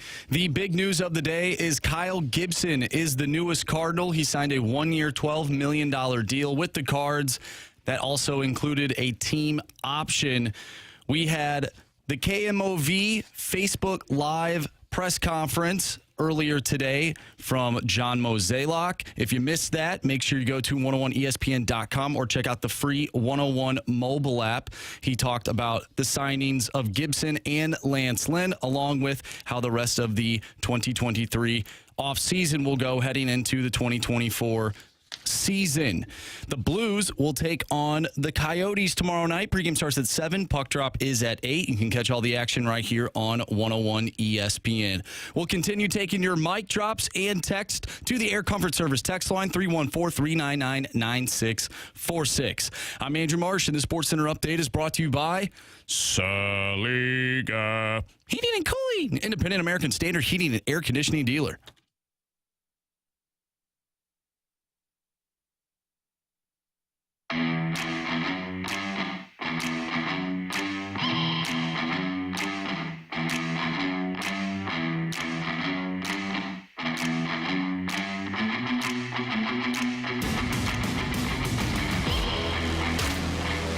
I'll tell you what the beloved Janet would do if I was Mo. I'd get my butt on a plane with contracts in hand and head for Japan. There you go. Janet laying it out perfectly. She's going to Japan. Get Eric Fetty. He was playing in Korea. He was part of our Dinos, actually. Oh, that's right, the NC Dinos. You and I, we followed the KBO pretty closely. We did. During the pandemic, you and I were all about it. Now, early morning, 3, 4 a.m., up watching our Dinos. We loved them. Now, when baseball started back up in America, BT, you and I completely forgot about our Dinos. We never circled back to see how they did. I was actually shocked earlier to see that Eric Fetty was playing for our Dinos. I thought it was just a startup league. Turns out, that's been KBO's. Kidding. Yeah, they're fantastic. It's a very good league, actually. No doubt. So, speaking of heading to Japan and acquiring a pitcher, if you're Mo, the one and only John Fauxzeliak chimed in about potentially adding your next pitcher from Japan. What do you got? So, you guys wanted moves, you got them, right? So I've got Gersh perusing Twitter, and I'm a little taken back by some of the hate. I mean, we just acquired 2 guys that, both were top 5 in hits. And what? Oh, hits allowed? I was wondering what. Yeah, I was a little confused when I made it. Okay. So yeah, the 2 guys, hits allowed, not great, but it's day one, right? Like, we're not done. These guys bring a lot of a strong presence to the culture. And that's, when you look at last year, the 2 biggest issues were culture and innings pitched. And I think we checked 2 boxes. And look, I mean, it's day one, right? There's a pretty good Japanese player out there, right? And he shut down that high school girls team, Ichiro, so he looked good on the mound. And look, I don't know what his posting number is, but we're going to make a run. And I think that it'll better the team, and just wait, be patient. Did you see Ichiro's slider, by the way? No. It's pretty good. Pretty good. I love how he always 116 pitch shutout. I love how he always works in Gersh. He's always got Gersh doing something. For another day, but write down the idea, Faux or Mo. All right? So we're going to take some of Fauxzeliak, some of Mo's, piece together in a nice little game. When Faux or Mo. When we were playing the real Mo's presser in the first hour today, there were so many times I heard Faux. The cadence. It just got me It's with so the good. away from the phone. That's hits allowed. I knew there was something. The pause. Okay, so the hits allowed, not good, but That got me a little bit. By the way, the Cardinals cannot bring back Paul DeYoung. I saw that. He's nearing a deal with the White Sox, according to John Heyman. So There is that. Good for Paulie D. Mm-hmm. Like to see him succeed. You want to talk about an organization that's in a bit of a way. It's the White Sox. The White Sox have apparently things were not great over there. No. Apparently culture not super with the White Sox. No, so I think what they need to do is completely rebuild by trading Dylan Cease here. Yeah, and you know what? You know who would look good with them? Buddy system, man. Anytime you used to be able to do this in Little League. Like you're drafting your team, and it's like, oh, but he's good friends with this guy, so they have to be on the same team together. Maybe you miss your pick on the way around. Who cares? Sure. Buddy system. And usually when you were going to use the buddy system, it was a buddy system for two talented players. How about Dylan Cease and Luis Robert come together? Good friends. They can be roommates if they want to. Sure. They don't have to. I don't know how close they are. But I really feel like that plugs a couple of holes for you. Yeah, and I think as much as you don't want to give up somebody that was in the MVP conversation just 3 short years ago, I think Tyler O'Neill going to Chicago to address their outfield need. If you are getting Luis Robert, again, that's something that's going to hurt. But you got to give to get. You got to give up talent to get talent, and then it's a package of minor leaguers. I think that'll do it. So realistically, and again, this isn't necessarily a trade package for Dylan Cease or for Glasnow or whoever you feel like trading for at this point. By the way, would you rather work with the White Sox? Would you rather? It's my favorite game. Would you rather work with the White Sox for Cease or Glasnow for the Rays? Who would I rather work with? Yeah. The White Sox. Yeah. Now, what I'm doing is I'm calling the Rays. GM, too. Guy Chris Getz over there, who's a good player, talented young mind in the game Might of not baseball. know what he's doing yet. What is that from Draft Day? Remember the Draft Day movie? Yeah. What's the kid over there in Jacksonville? Call him. Yeah. Like, you don't know his name. Weird. Yes, but no, I would rather deal with I'm calling Tampa first, and I say, hey, what's it going to take? Hey, who do you like in our organization? Yeah, we're thinking about Glass now. We know he's only got 1 year left on his deal. Paniagua, huh? Paniagua, don't let him go. And whatever names they mention, I'm immediately elevating them to the big league roster if they're not on there already. They are now cold dead hands. Yes, and then I'm calling the White Sox, and anybody that's not on that list, I'm trading for Dylan Cease. That's next level thinking. Real question though, Anthony. When they have now signed 2 pitchers via free agency, as we all know, and there have been a lot of reaction to it, both Lance Lynn and Kyle Gibson. Do you believe that the next pitcher that they bring in, if in fact they bring in another pitcher, which we all believe that they will, do you believe that will be via free agency or the trade market? Trade. I kind of think so too. I think it's going to be a trade. I don't know if they're going to get if it's Sonny Gray. Sonny's got a big market too. Yeah. So Atlanta's hot on Sonny Gray right now. The Phillies apparently are still in on him, even though they brought in Nola. The Dodgers have been bandied about with him. I don't know if I see Sonny Gray so much West Coast with the Dodgers, but who knows? Yep. Money talks oftentimes. So I mean, there's a robust market for all of these starters. I would say trade. I think they're going to trade, and then maybe they circle back and still add a starter. And say, okay, Mats, you got to pitch well in spring training, or else you're likely going to the pen, because they could do that and address the need for the bullpen too. So we keep using Mats as this guy basically because he hasn't been able to take the ball over the last couple of years. But the interesting thing with Steven Matz, when he's right, again, this is a hope thing. He's better than everything else you have. That's true. Or That's at fair. least potentially more dominant than everything else you have. But I'm looking, that's fair. I am looking, though, to push somebody out of this rotation. That's going to be my thought process behind Which is better, forgive the way that I table this, but it's better than trying to push somebody in, Anthony, which they were trying to do last year. Right. It didn't work. Well, see if this tall left-hander fits. Right. Well, what about this one? Yeah. Try this. Interesting phrase, Drew but Rom. Can I shove him in there? Like, there's a lot. Didn't work. Well, for them. Great experience for them. Maybe. Maybe. It's a Fast Lane on 101 ESPN. More of your mic drops. We'll continue to talk about the signing of Kyle Gibson. Anthony, wasn't there football or something? I also think we should get to last night's game.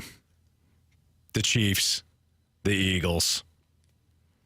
What the hell? Can we get Patrick Mahomes, somebody outside the numbers that can catch the damn football? Oh, please. He's got guys outside the numbers. Just the last part, catching the football. That don't have hands where their feet, their feet where their hands should be. Like somebody not like that. If the one guy that I think that you're talking about, if he didn't have so many letters on the back of his jersey, he'd have been fast enough to catch that. I don't think the speed was the problem. So those damn hands. I think it was the hands. Was it a Burger King commercial? Hands too small. How am I supposed to eat a burger with these small hands? It's not great. All right, that's all next in the Fast Lane on 101 ESPN.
protection aired out. Valdez-Scantling dropped it. Airs it out, downfield, incomplete. And the Eagles take over. Joe Buck on the call last night. Woof. ABC/ESPN as the Chiefs blow a 17-7 halftime lead, don't score a point in the second half, and lose to the Eagles 21-17. That's 3 games in a row, Anthony, that they haven't scored a point in the second half. What the hell is going With on? Mahomes, I mean, the easy narrative would be, well, they're not making halftime adjustments. You tell me that Andy Reid is not making halftime adjustments? You telling me the drops have something to do? Don't you just luck into some points in the second half? Don't you just somehow let's just take Mahomes last to night. Kelsey it? Let's just take last night, for example. You did go Mahomes to Kelsey, and Kelsey put the damn ball on the ground inside the 10. Sure did. Not so swift on that one, was he? No, he wasn't. And you have to wonder if his head's in the game. I'm sorry. Look, he's talking about retirement. He should. If his head's not going to be in the game. Especially when Mama's got that kind of cheese. Yeah, no kidding. And where was she last night? Not Mama, but she was in Taylor Argentina, Swift. Wasn't she? Well, he went to see her in concert. Why can't she be? That's a huge sure game. She's like literally in concert right now, on tour. You telling me she can't do the old private jet thing to Arrowhead? I'm not That's sure. a big game last night, It was a Brad. huge game. Hey, he put the ball on the ground. It was a good game, too, minus all the dropsies. The Eagles, who are a very good team, Brad, had no business. The best team. Had no business winning that game last night. What do you mean? Jalen Hurts had less than 70 yards passing midway through the third quarter. He, as I've mentioned before, he doesn't look right. He looks like he's favoring the shoulder. He looks banged up, and he's probably gutting it out because Jalen Hurts is a dude. I love watching Jalen Hurts play. He don't look right. That Kansas City defense is outstanding. It's the best part of their team. Yes, it is. You can't get Patrick Mahomes, somebody that can win outside the numbers. Now, I know I'm the guy that's like, you don't need receivers. That's not what I say, Brad. Or running backs. Don't say that either.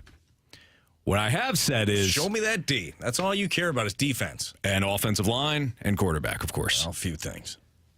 You can find receivers without having to do what Miami did, which is bring Tyreek Hill in on a big contract while trading for him. You can find... Houston's got a legit number one in Tank Dell. They didn't use the top 2 picks for him this past year. You can find receivers. Good one example. Oh, stop it, Brad. Patriots won 1 million Super Bowls without a number 1 wide receiver. Don't you dare. Tom Brady. Don't you dare. Exactly. They had the best ever. Tom Brady had a great defense. They won all those Super Bowls. Sorry, he had a star maker. Unbelievable. If you don't find somebody outside the numbers... You may lose it this time. Last year was fine. Last year you won Super Bowl. You proved that you can win without that prototypical number 1 outside of course, Kelsey. But last night was embarrassing. He put that thing on a dime. It was perfect. To MVS. Are you kidding me on that? I know he felt bad. He's throwing the helmet and all that, or going up the tunnel. He's slamming the helmet. That was a dime. It was perfect. We were watching the game last night too, and as soon as Mahomes hit the back foot and threw that thing, Chris and I were watching it. I go, that's a touchdown. You couldn't see it. He was beat. You couldn't see it. But the way that Mahomes threw that thing, that was not a, hey, let's just take a shot. He had him, obviously. And he put that thing on the ground. Justin Watson had 10 targets? Really? Justin Watson? Who? He had 2 go through his hands. Well, it was raining. I don't care. You see Devonta Smith make a play? That was embarrassing. All the credit in last the night. world, by the way, to Patrick Mahomes. That's what leaders do, by the way. Leaders take all of the blame for everything. Right. He talked about that pass to Scantling. And he's like, hey, that's on me. Maybe sometimes he was so open, I've got to drop that in a little bit closer to him. Like, no, you don't. No. You did everything right. And throughout that game, he did everything. He is still playing at an MVP level. Yes, he is. Now, here's the bigger question. We all know that the AFC it's a jumble. We talked about it the other day. There's a lot going on, and certainly the Chiefs are going to be a big part of things, and many will have them as the front runner in the AFC when the playoffs come around. Mm-hmm. But are we getting to the point where we're seeing this window for the Chiefs slam shut fairly quickly? And here's why I ask. Not because of Mahomes, who's still playing at this level. Yeah. We're talking about Kelsey, though. Kelsey's banged up. He's there. He is the offensive weapon. Yeah. That is the guy. He's banged up. He's limping all over the place. He had the dropsies last night. He's already talking about retirement. Anthony, when you talk about retirement, what are you thinking about? You're Thinking about, retiring. yeah, you're thinking about next, right? What is next? I don't want any of my athletes thinking about what's next. So you don't have any other real skill position players other than that dude. And your defense is good, but that's not good enough if you can't put up points. You've got your quarterback making all this money now in Mahomes, and good for him. He's one of the best in the league, if not the best. But we saw that happen to, well, you see it happen to all these teams, but Seattle's a good example. You started paying Russell Wilson, then all of a sudden, can't afford. See a Tyreek and see all the, right. Are we seeing this slam shut for the Chiefs? No, because you have Mahomes. I know it's a cop-out answer, but no, because you have Mahomes, you have Andy Reid, you have the architect. Plus, now you do have a defense, which is incredible. Can those guys can Andy Reid and Mahomes be that? We were just talking about that star maker that Tom Brady has been and turning it, whether it's an Edelman or whatever. Yeah. Can Mahomes do that for somebody? They already have. Who? Yeah. Last year you won. Last year you won with the crop of players that you had there. You had no, outside of Kelsey, you had no stud. Yeah. Juju Smith-Schuster, not a beast, though. He was an absolute beast. Yes. So what we're really talking about is can the Chiefs, while you're paying Mahomes and Kelsey and Chris Jones, can you live beyond that, right? Can you supplement the talent? You can. Not by taking Clyde Edwards-Helaire in the first round like they did. God, you hate running backs. Wow.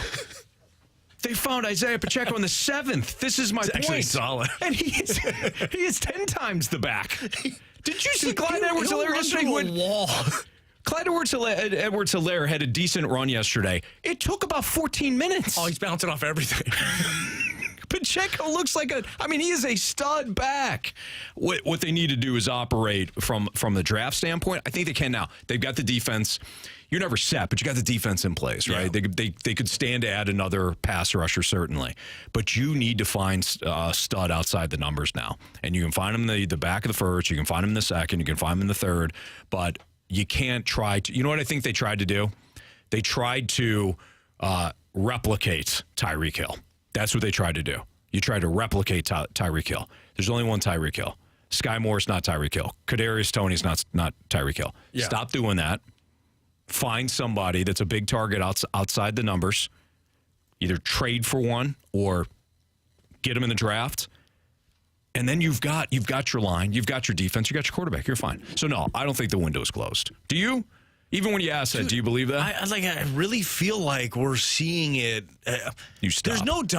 There's no other real dominant teams in the AFC. That's the only thing that really, who is the biggest competition to the Chiefs? Baltimore right now? It was Cincinnati, but now it's got to be Baltimore. You have him hurt. You've got Deshaun Watson hurt. It's Baltimore, yeah.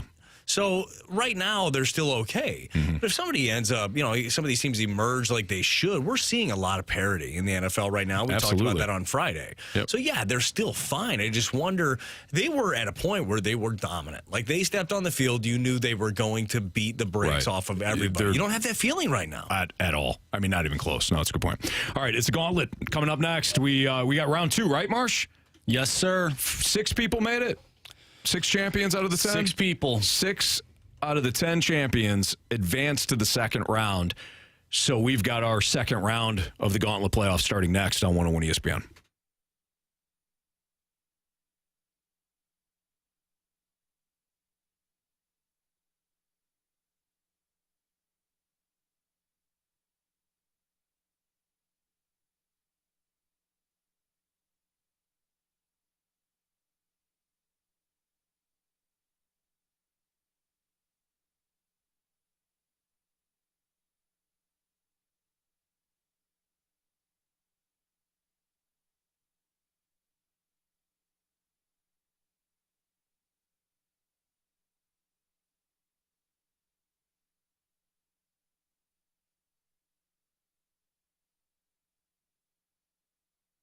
Auto Centers Nissan Herculaneum, that's got to be your spot this November, or you spill into December and you're looking at new vehicles or pre-owned vehicles.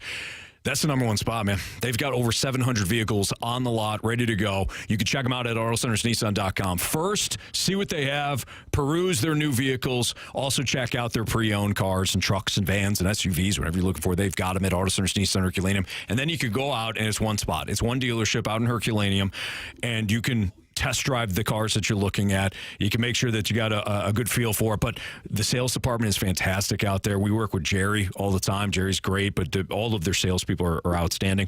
Unbelievable financing options as well. Couldn't come at a better time with the way the rates are at right now. No money down, no payments for 90 days, and they have 0% APR for up to 5 years. Those are three options that when you're looking at a new or pre-owned, that Auto Centers Nissan Herculaneum will offer you. Plus, enter to win a brand new Polaris ATV. Grab a hot dog just for stopping by. No purchase necessary on that. And tell them Stalter sent you. It's Auto Centers Nissan Herculaneum.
Warriors, 4 categories, 1 challenger. Can you master the gauntlet? Brought to you by Master, your hometown source for business communications for more than 30 years. Visit masstour.com.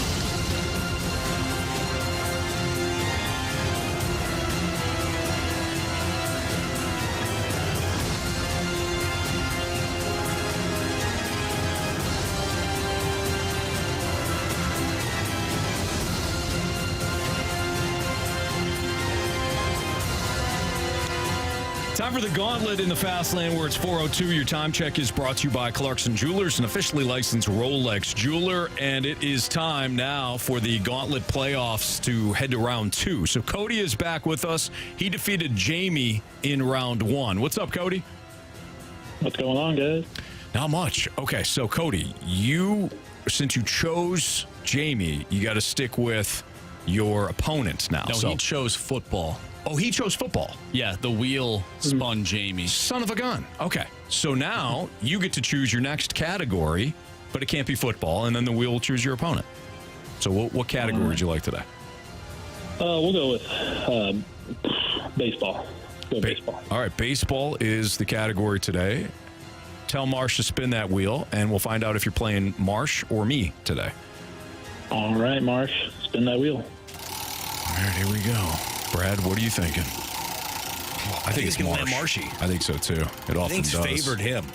Oh, wow. Oh, Snuck over the line. All right, Cody, it's you and I. Good luck, man. Oh, man. Good luck, Anthony. See you, buddy. All right, Anthony is heading off to the cone of silence here. I don't know. How's Anthony fared in these, Marshy? Has he had his struggles here as of late? Anthony had the worst record out of all three of us. So somebody had to have it. You know what I mean? Somebody had to have it. Exactly. All right. So let's get into it. It is baseball is the category. We're round 2, Marshy? Round 2. All right, like hell, it's the playoffs. Everybody knows the rules by now. Let's just do it. Question number 1, Cody. Baseball's inaugural Hall of Fame class in 1936 consisted of 5 players: Babe Ruth, Ty Cobb, Walter Johnson, Christy Mathewson, and who else? Oh man, that's looking back ways there. I'm gonna need the options on that one. All right, you've got Cy Young, Hannes Wagner, or Lou Gehrig. Yeah, those are all good names. Yankees were always popular back then, but you got Hannes Wagner and who was the other guy? I'm sorry. Lou Gehrig. Cy Young, Hannes Wagner, and Lou Gehrig. I'll go Lou Gehrig. Yankees are big. I'll go with them. Final answer? Final answer. All right, perfect. Final answer. Question number 2. World Series champions Corey Seager and Marcus Semien were among those who took home Silver Slugger Awards last Thursday. Before Semien came to Texas, with which organization did he win a Silver Slugger in 2021? Was he on the Blue Jays yet, or he's still with the Athletics? I'm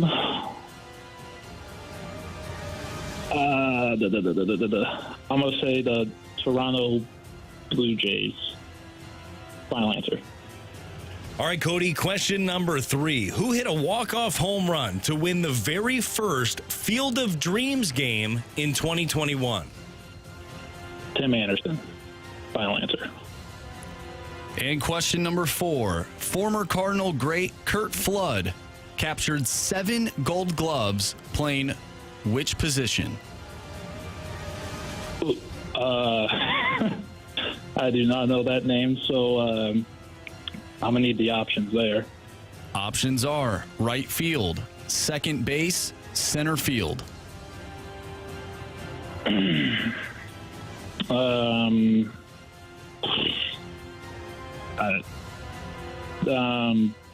Center field. They get a lot of Gold Gloves there. Final answer? Final answer, center field. All right, Cody, no matter how this shakes out, you have homework to do, okay? It's Curt Flood homework, free agency. There's a lot that goes into it. Let's bring in Anthony Stalter from the Cone of Silence. I don't even know when that guy played. I've never heard that name. Right. Hey, at least you're honest. All right. No, honesty's the best policy. The way Anthony has made his way into the studio now. How did Cody do? I can't tell you. Okay. But we can't tell you to pack a lunch. Here's what I need you to remember, Anthony. While I've heard that your stats have not been great, okay? Overall bulk of work, not good. Oh. But don't you remember this? Look at me. Yeah.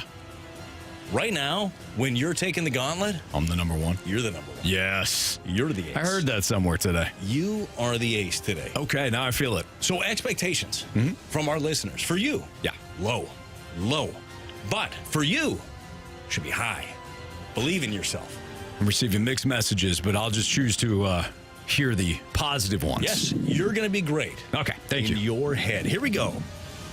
Question number 1. Did I tell you the category? You know the category. I do. Yeah, Cody chose baseball. That's right, baseball. Baseball's inaugural Hall of Fame class in 1936 consisted of 5 players, Anthony. Babe Ruth, Ty Cobb, Walter Johnson, Christy Mathewson, and who else? Options, please. Cy Young, Hannes Wagner, Lou Gehrig. Hannes Wagner, final answer. Question number 2. World Series champions Corey Seager and Marcus Semien were among those who took home Silver Slugger Awards last Thursday. Before Semien came to Texas, with which organization did he win a Silver Slugger in 2021? I believe that was with the Toronto Blue Jays. Final answer. Anthony, question number 3. Who hit a walk-off home run to win the very first Field of Dreams game in 2021?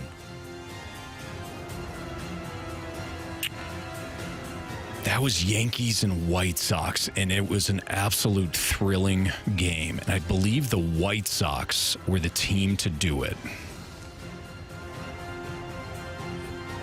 And I think it was one of their bigger names. So you got Eloy Jimenez, you've got Luis Roberts, you've got, at the time, Jose Abreu. Who else would have played on that team? Yohan Moncada, Tim Anderson. And I'm pretty sure it was Tim Anderson who hit the walk-off into the cornfield. Yeah, Tim Anderson, final answer. Look at you, Anthony. You answered. I can't tell you if you're right. Okay. Final question. Former Cardinal great Curt Flood captured 7 Gold Gloves playing which position? Curt Flood was an outfielder, wasn't he? Do you need a specific? Do need to be specific. His specific position. Mm-hmm. Not only are we being specific, we are being patient today. Boy, a lot of Cardinals fans were going to be ticked. I didn't have the good pleasure of watching Curt Flood. In fairness, you knew who he was. Yeah. Center field. Final answer. All right, let's go over these. The walk-off home run to win the very first Field of Dreams game in 2021. Who was it hit by? Anthony, without the options. You said Tim Anderson. I certainly did, Brad. Cody, you said Tim Anderson. The answer is? It is Tim Anderson. Neither of you needed the options, Anthony. Cody. 2-2. Come on. World Series champion Corey Seager and Marcus Semien. They won Silver Sluggers last Thursday before Marcus Semien came to Texas. Which organization did he win his first Silver Slugger with in 2021? Anthony, without the options, you went Blue Jays. Cody, without the options, you went Blue Jays. Cody. Answer is? It's the Blue Jays. It is, in fact, the Blue Jays. Cody, gonna need you to be a lot worse than you have been. Former Cardinal great Curt Flood captured 7 Gold Gloves playing which position? Curt Flood is a new player as far as Cody's concerned. Anthony, not as fresh on Curt Flood either. That's okay. Cody, you said center field. Anthony, you said center field. The answer is? It's center field. But Anthony didn't need the options. Cody did. So Anthony has a 1-point lead on Cody here going into our final question. Baseball's inaugural Hall of Fame class in 1936 consisted of 5 players: Babe Ruth, Ty Cobb, Walter Johnson, Christy Mathewson, and who else? Cody went with Lou Gehrig. Oh, boy. Anthony Stalter went with Hannes Wagner. If it's Lou Gehrig, and you both took the options, it's Lou Gehrig, got ourselves a tie. It's a walk-off. If it is Hannes Wagner or anybody else, Anthony Stalter is the winner. Who's the other option? The other option was Cy Young. It's a good option. It's a really, really good option. The answer is Hannes Wagner. Oh. Cody? You have chosen poorly. You lose. Dang, man. Cody, that was a hell of a battle. Yeah, you got me there, man. That was a good one. Yeah, that was. Absolutely, Cody. That was a great battle. You're on it. Thank you. But you advanced to the second round, man. No egg in your head. How many rounds are there? 3. 3 rounds. With a possible sudden death. Ooh. If we have a tie. Oh. Yeah, because you're trying to find a Gauntlet Playoff champion. Gotcha. Yeah. Gotcha. Cody, man, great effort. No doubt. Yeah, well, appreciate it, guys. It was fun. Thanks, Cody. Thanks, Cody. For listening. Boy, he was close. Wait, Cody, real quick. You a diehard Cardinal fan? You a Cardinal fan? Yeah.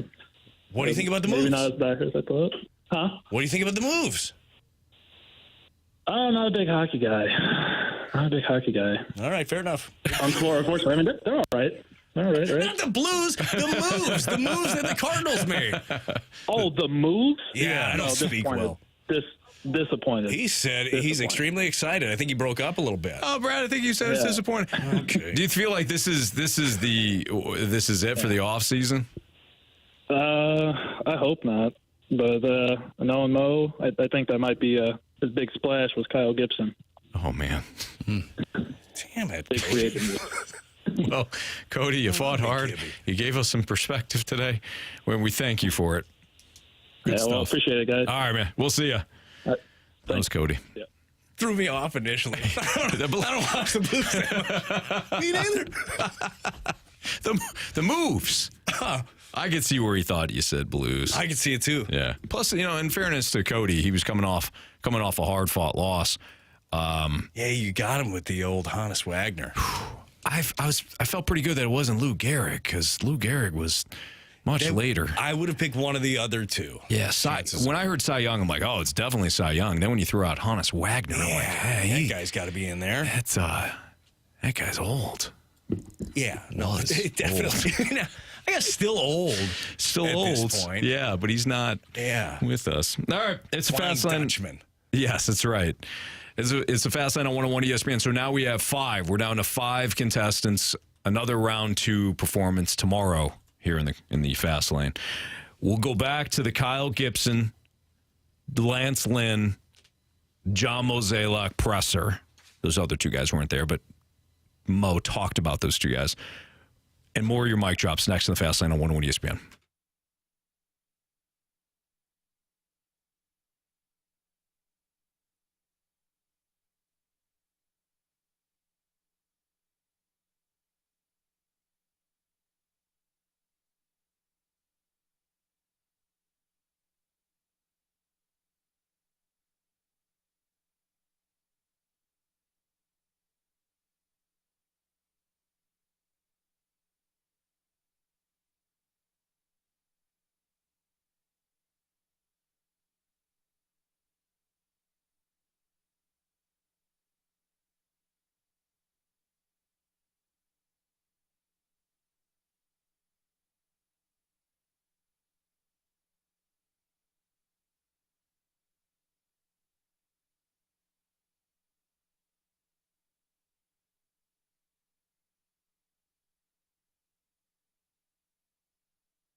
Fellas, listen up. Right now, it is shopping time. All right, the holiday season is upon us, and my friends over at Diamonds Direct have got you covered because Black Friday and Cyber Monday deals are happening right now over at Diamonds Direct. They have the last and the largest store-wide sale of the year. It is in full swing, but it ends on Cyber Monday. Guys, don't mess out. Don't miss out. Don't mess this one up.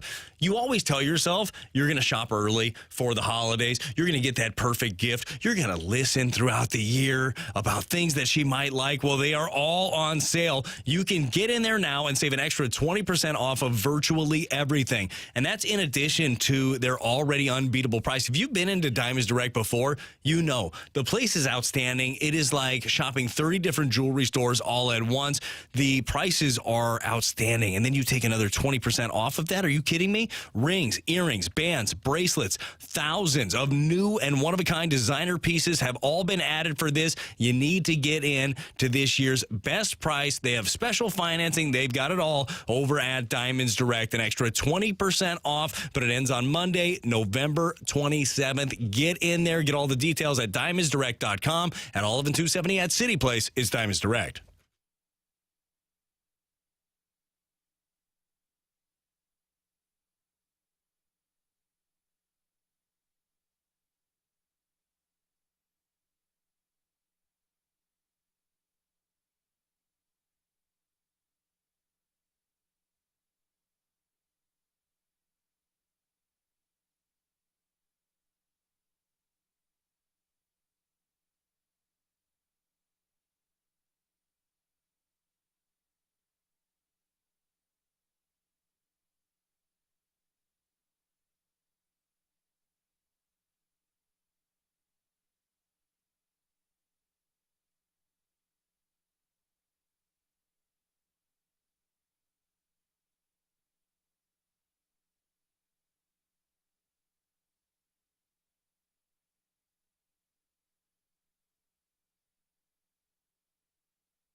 can't tell me that adding Sonny Gray is going to be enough to make this a good or even okay rotation. We went into the season last year with a better rotation. You went in with Montgomery.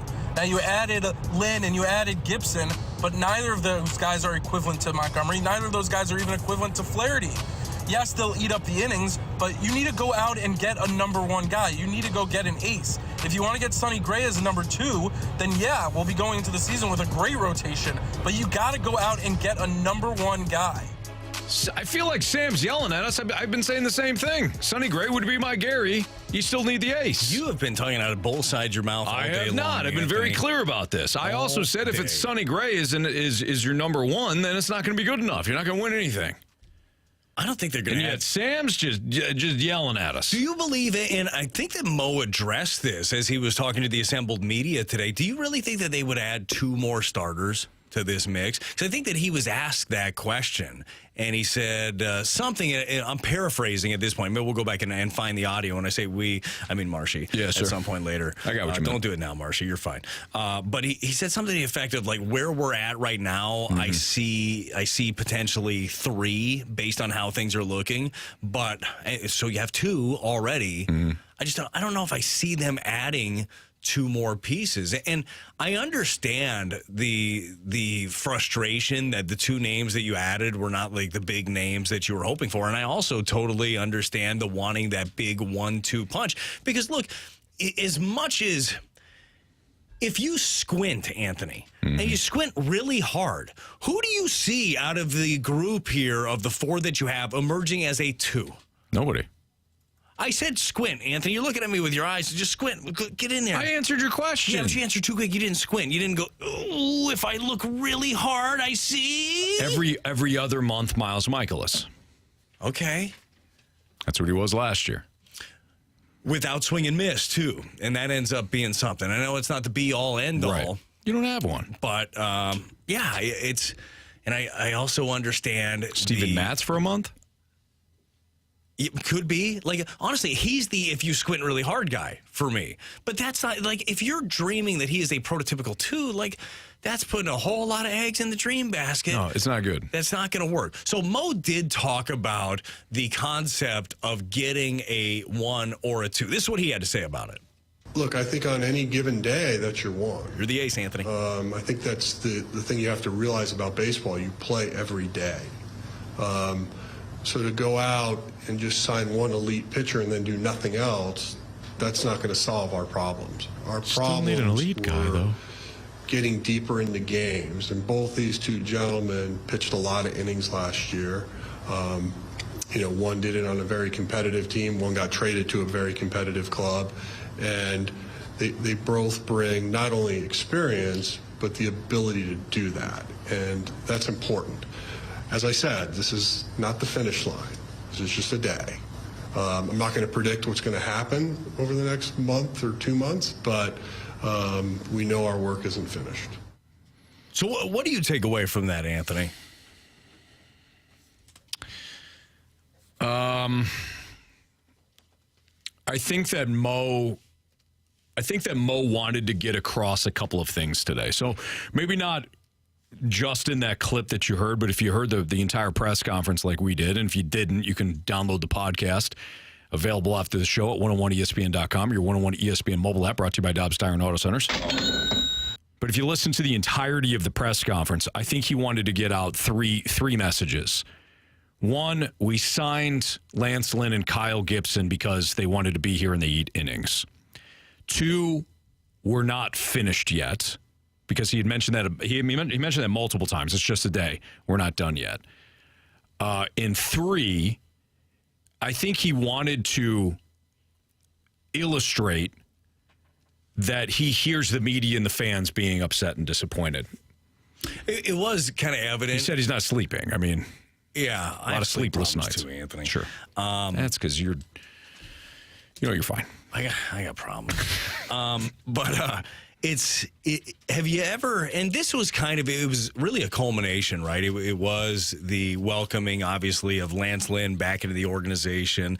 And again, I haven't even had a chance to talk about what I think Lance Lynn is going to bring, and we'll get into that at some point, and bringing in Gibson. But it really was kind of an end of the season conference, too, talking about some of the players that they didn't bring back. So there was a lot for Mo to unpack there.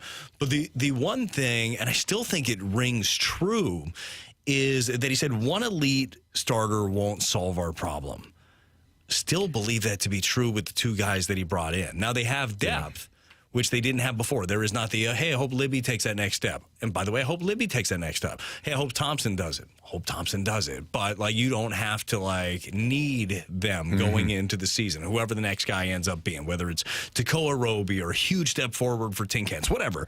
But you don't have to rely on those guys. You have steady veterans that can be able to do it. But I still believe the same to be true. Even if they bring in that one elite pitcher, I don't think that is putting them over the hump. Now, I'm not talking about the division hump. The division is the Brewers are likely to trade off, or at least very well could trade off Burns, could trade off Willie Adames. They already have Brandon Woodruff is gone. They ended up DFAing him, which, by the way, if I'm a team, I'm signing him to a multi-year deal and then banking on the surgery. Right, because then he can't pitch until next year. Yeah, correct. He'll miss the entire season. Okay. But I still think that you're in that spot. A lot of things have to. We've spent all this time and this energy, and obviously they have. He talked about it from their upstairs point of view. They were asked the question, do you think about bringing in any position players? And he said, right now we've been focused on the pitching. Man, a lot of things have to shake out in every aspect of this ball club to really get over the hump. Yeah. To me, I've always believed, and it's all generally reigned true, great teams aren't built via free agency. It's not like, okay, we went out there and we got all of these pieces. We're going to go out and win. Look at the Mets. How did that work out for the Mets? You still have to be able to draft, develop, and have all of these pieces internally. That's what gets you to where you want to be. There were two things. The entire press conference, I'm sure, frustrated a lot of Cardinals fans, but there were only two things that Mo mentioned that kind of delivered, that kind of induced an eye roll for me. I'll tell you what that is next. Let's see if Brad's on the same page. Nope. Yeah, probably not. It'd just be me. Now, next in the Fast Lane on 101 ESPN.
101 ESPN Sports Center.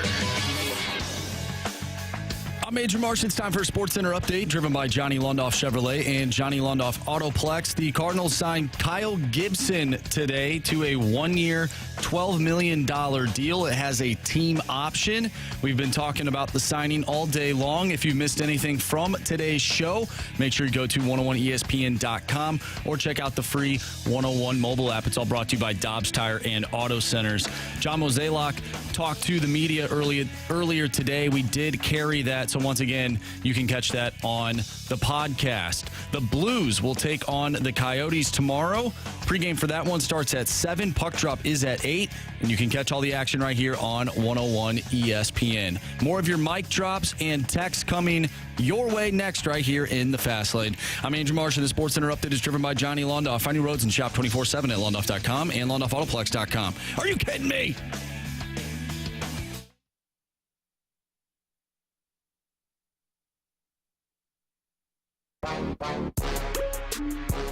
Good afternoon, guys. Hey, this morning, the St. Louis Cardinals were calling people. They called me, and they're asking them about renewing their ticket packages that they bought last year.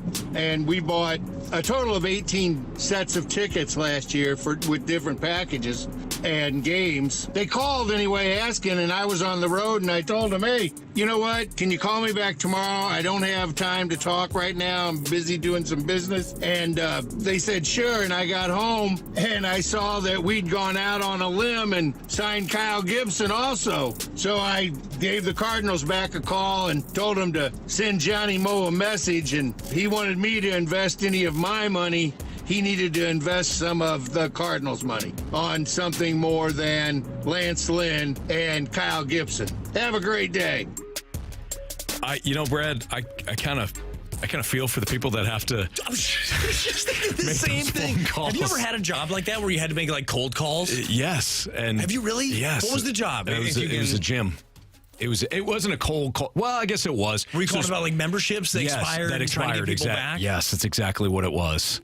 Yeah, and then you have to sit there if they pick up or if they call you back, and then you have to sit there and you have to listen to all of the things that you have no control over. Yes. And apologize and say, what about that membership? Are you back in? You got to have a good tactic, though. You have to be like empathetic when it comes down to. You got to listen to all of the stuff because it's legit. Like especially right now with the Cardinals, you just were 20 games under 500, and you need multiple starters. But you have to figure out a way to sell it back. Anthony, was that part of one of our favorite books? Was that Start with the Why? I was just listening to a book here recently talking about a guy. Simon Sinek. Or Sinek. One or the other. Boy, he's got great stuff, man. Really I don't know if that is Start with the Why, but that's a good strategy nonetheless. Shard book, one or the other. Yeah, either way. But that is a tough one, right? And it's an interesting one. You're cold calling right now, getting everybody to go back. And if you're like realistically, and obviously I am very pro Cardinal, okay? Pro Cardinal. But I do understand the concept of, look, it's expensive to go to baseball games. It costs a ton to bring a family to a baseball game, and that's just tickets. Then you go in, you're buying concessions, you got to pay for parking, and obviously the Cardinals, like a lot of teams, they do deals like you can make it affordable at times. Yeah, but it's a big investment to be a fan, and you want to feel like the organization is investing right back into it. Totally understand. And maybe the shirt says it better than I do. I would echo, be patient right now. It's not even Thanksgiving yet. Right. You got 2 starters. You filled 2 holes. I get it. They're not the ones that you wanted. You did not get Yamamoto and Nola. No. Didn't get them. Now, the good fortune that you have is Yamamoto, Gray, Snell, Montgomery, whoever else, whoever those guys. Yes, the trade market, absolutely. Strider. These guys are still available. They're still out there. And that's the thing. Like, you can't grade all of the work off of a couple of moves. You can't grade the offseason. Now, you can give it a to this point, and I also totally understand if you are grading off of the last couple of off seasons. Yeah. If you're looking, it's like, well, this is all he's going to do because of X, Y, or Z. I understand where you're coming from, but I choose to take the look of, like, let's find out what this team looks like when it comes to spring training. BT, I completely agree. Completely agree. Now, if John, I'm getting that phone call, and I'm like, I'm going to wait to see what you do. I don't blame him on that. I completely agree. There was two things that Mo said today that did, I did the whole, okay, yeah, I get it, but, and then I rolled my eyes, not one eye. That'd be interesting, just to roll the one eye. Can you roll one eye? I don't think so. I don't even know if you can roll two eyes, really. It's just more of a... Yeah, you can. Yeah. You just actually, I think you did the same thing, that you roll your head with it. Yeah. I don't think that counts. Yeah, you like throw your eyes. Anyways, here's Mo, and then I'll tell you what I didn't like. Oh, okay. I don't know. I've been part of teams that have had declared aces that have won, and I've been a part of teams that didn't and still won. I think you got to always remind yourself it's 162. It's great to plan for October, but it doesn't do you a lot of good if you don't get there. I understand why Mo said that. He's right. If you don't get to the playoffs, it doesn't matter. But that's kind of a straw man argument to me. Maybe he's not even overlooking it. He knows it, but he is, look over here. You still need to build a roster that's going to be built for October. That's the game plan. That's the strategy as it is. And maybe he's just saying that, and we're speaking the same language on this. But when you go out there and you've done what you've done over the last couple of off seasons, which hasn't been much, you've done like one big check mark and that's it. If that, you're not preparing for October. You're preparing for 162, and then we'll see what happens. And that is why a lot of Cardinals fans are ticked off. You don't have a roster that can compete for October. See, the way that I heard that, Anthony, and I might have my Cardinal red hearing aids in, so that could be a thing. You have like the Cardinal the interpretation going on. Mo says it, and it's like, Bradley. Is losing funny? I've got my chirp in. No, it's easy 618. The way that I heard that, honestly, was, hey, we realized that we didn't make the splash move to this point. We're covering ourselves, and that's exactly what they've done. They've whether you've been wanting Yamamoto or list off all the names. You got better than you were starting the offseason with Lynn and with Kyle Gibson. You're a better team. Now, is there more building to be done? Is there more roster construction to be done? Absolutely. And again, I said this earlier, and I still believe it to be true. We'll find out if it comes to fruition, especially with all the names that are still out there on the free agent market. And by the way, Mo talked about that today when he was talking about Lynn and Gibson. Talked about the urgency in signing those guys, because that part of the market, that snaps up quick. Like, you got guys that are proven inning eaters, good leaders, they'll be gone. And I know that, like, for all of us talking, $12 million, $10 million, more money will make in a lifetime. Like, I totally understand it. Yeah. In baseball, that's not like huge money that they're expending. Like, to pay for certainty, that is a great thing. They felt like they had to jump quick on those two guys. I'm telling you, the market for these other guys is going to drag out. Yeah. Each one's going to wait for the other one to sign. You're going to get in bidding wars. You don't have time, and you laid it out perfectly earlier, Anthony, that you don't have time to, like, be in one of these wars and you're waiting. It's like, man, I got my eyes on these prizes. And all of a sudden, one prize goes to San Francisco. The other prize ends up going to whoever, pick a team. Right. And all of a sudden, you're sitting there holding all of the hope that you had last year and say, well, I'll give Libby another run or see what, Thompson has. And I like both those guys. But you need more certainty than that. And that's exactly what they were able to bring in. And that's just on the tangible baseball side, inning side of things, not to mention what both these guys are going to do in the clubhouse, which I think needed a little bit of a shake. Yeah, that I agree with wholeheartedly. And by the way, we do have our Sports Six-Pack coming up, so start sending in questions to the Air Comfort Service text line at 314-399-9646. We appreciate that. Again, Sports Six-Pack coming up in about 5 minutes. But BT, that does go back to my big point now. And if people were listening earlier, thank you. You've already heard this before, but we get new listeners in and out all the time. If you're saying, hey, what's Brad's biggest point here? What's my biggest point after the observation takeaway from signing Kyle Gibson today and Lance Lynn yesterday, it is this. It is you have to sometimes go with what's urgent before what's important. What's important is that the Cardinals build a starting rotation that has at least one stud, if not two, preferably two. If you're gonna win more than just a couple, one playoff series or just the NL Central. So that's what's important. That's the number one goal. But you also have to you have to take on what's urgent first. And what's urgent is we need innings. We need to fill in the back end of the rotation, because if we go after what's important first, what's urgent is going to also be what's important later. And you don't have your options then. They like Lance Lynn. He wanted to sign here. They like Kyle Gibson. He wanted to sign here. So they signed him. That doesn't mean that the offseason's over with. The important stuff is still very much there to do. At least you got what's urgent out of the way first. Anthony, I got one more thing for you before we hit this break. Yeah. I've lacked on my gym membership. What? I'm up. And I've been a few months. Okay. Sell me back. Why should I be back at part of Average Joe's Gym? Yeah, why did you leave Average Joe's Gym? I'm I'm just curious. don't feel like I was motivated any longer. Honestly, I think that your equipment is a bit outdated when you look at some of the other places that I'm currently looking at but have not signed on with, and I just don't think the overall vibe was great there. Well, Brad, I hear your concerns, and I just want to let you know we addressed a lot of that before because we care about our members here at Average Joe's Gym, and that was one of the things that a lot of people were talking about. And you're not alone with those concerns.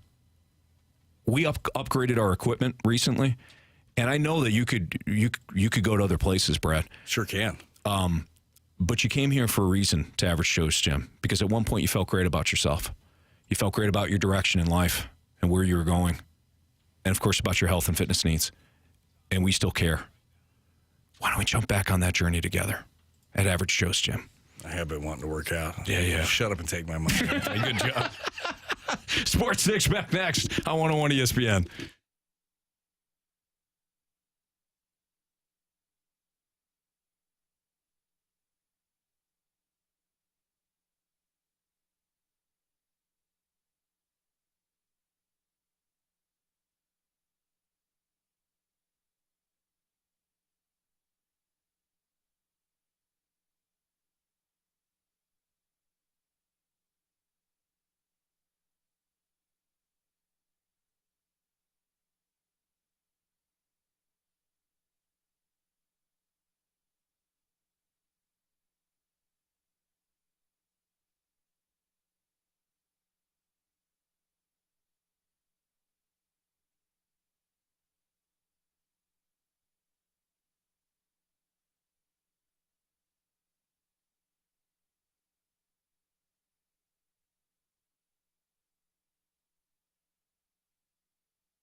If you're purchasing a home, or if you're just interested in more information about the rates and where they're going, pick up the phone, call or text my guy Stewie at 314-324-4440. If you miss that number, just Google the bagel loan as well. You'll find the number.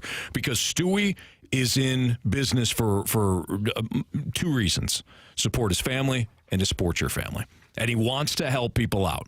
And he knows there's a lot of people that might be going online to get loans or to, purchase their homes, and they're going through nationwide companies that don't have your best interest at heart, that don't understand the St. Louis market, that don't understand what it's like to try to buy a home here in St. Louis, and don't understand some of the misguided information that Stewie does in order to help you save money up front. So when it comes to the bagel loan or any of the other programs that he has, they're all designed to take advantage of opportunities that exist to you that you don't know about that can save you money over the course of your loan, including that bagel loan, which is that if you're borrowing $200,000 or more, you qualify for the bagel loan, which means no closing costs, no underwriter fees, no lender fees, and you can use that money to put more down for a down payment or put it toward renovation when you do get in your new house. So call or text Stu again, 314-324-4440. Trust me on this. He's the absolute best in the business. He's fantastic. And tell him that Jamie and Anthony told you to call when you do. Again, Google the bag alone. NMLS number 226715.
I have a question. It's time for the Fast Lane to answer your sports questions. I want to ask you a bunch of questions. I want to have them answered immediately. Asking me all these weird questions. Answer the question. Answer the question. Answer me! The Sports Six-Pack is refreshed by Maggie O'Brien's, your go-to Irish pub in St. Louis for over 42 years.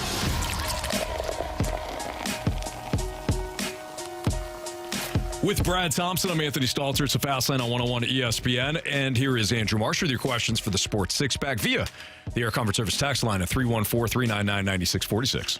Question number one.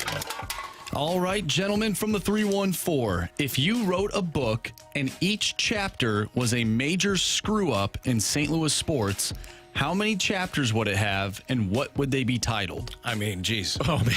Give us a week for this homework. I mean, off Chapter the top, 1, Denkinger.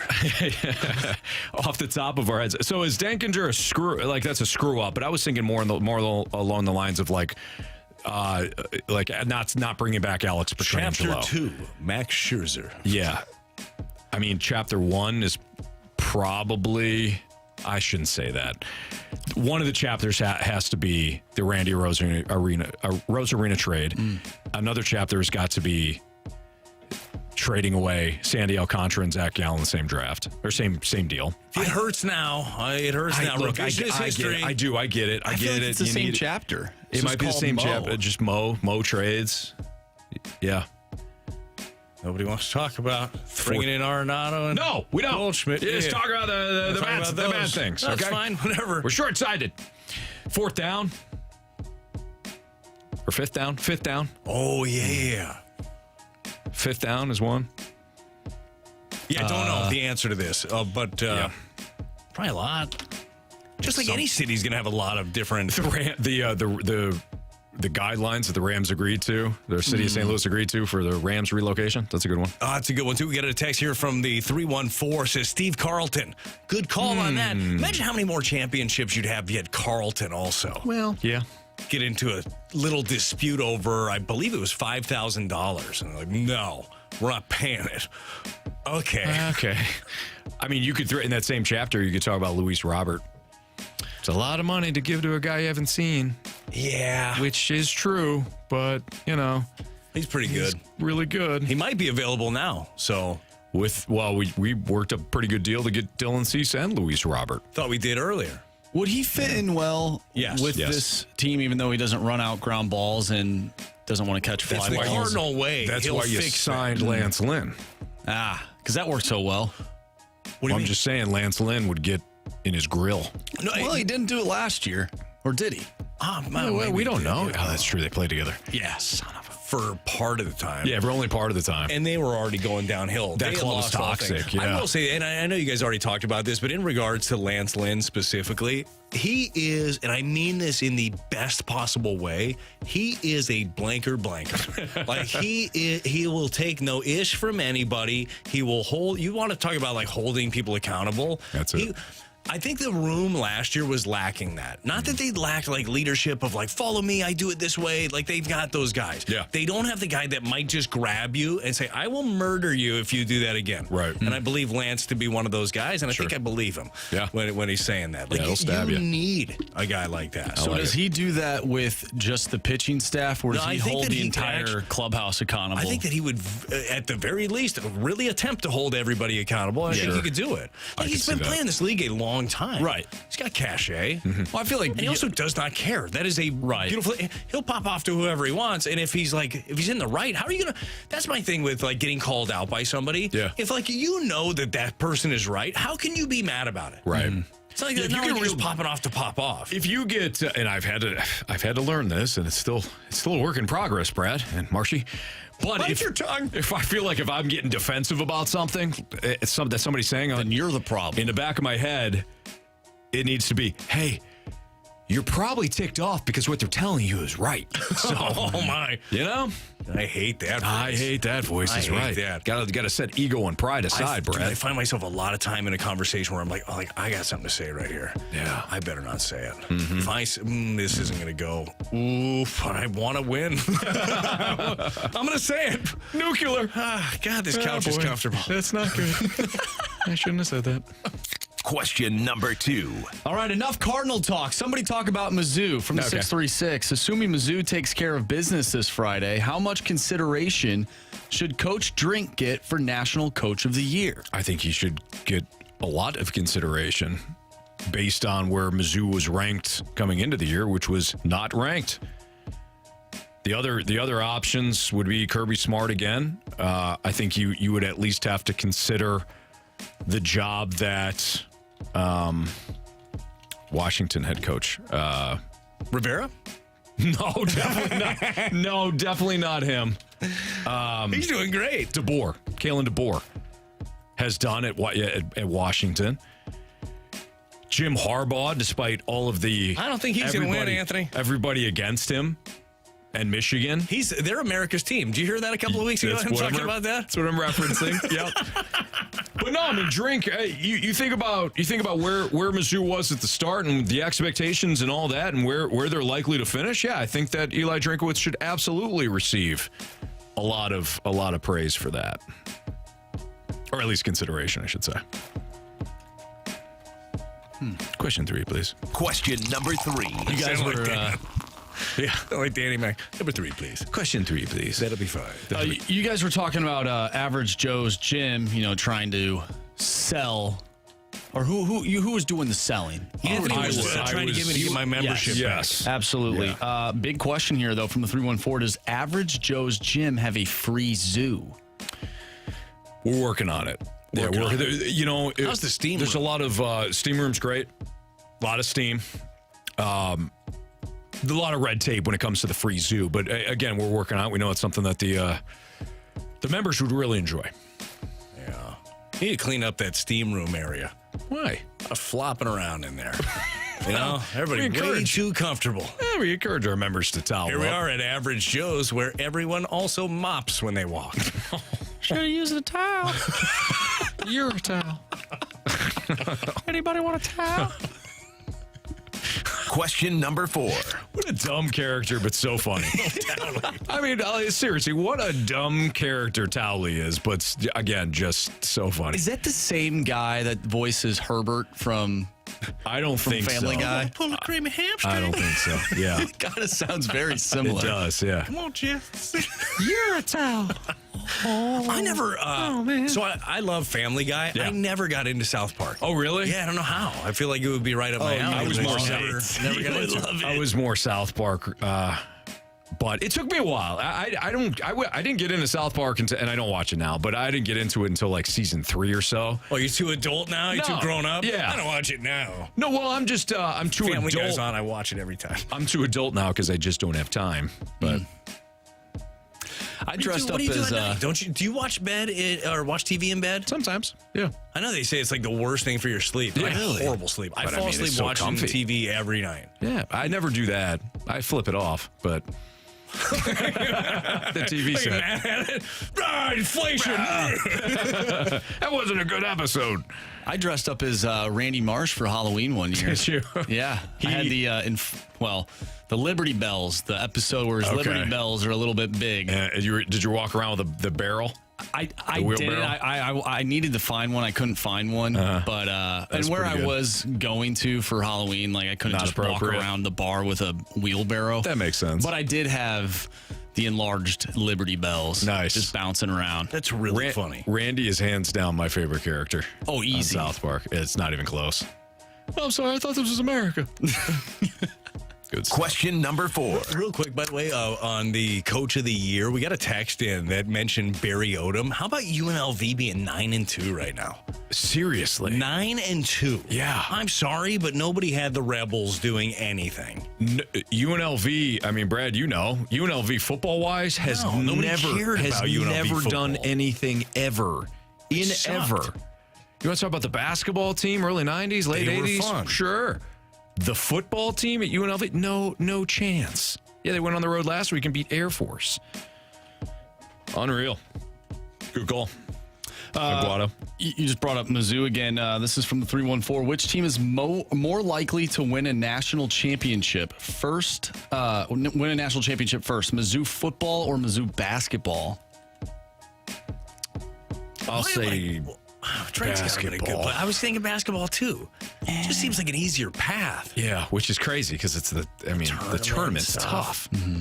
But You got to beat JSU first. you do, certainly. Hey, What? Marsh, they'll be fine. They're going to rebound. Just saying, it's not a great loss. They're run. You can do a lot of things. Yeah. No, I would say, I guess I would say basketball, but I don't know if I have Which is not fair though. Right now, so expansion comes in a year for football. Right Yeah, now, that's with true. the season that they're having, they would be in the postseason mix. Right.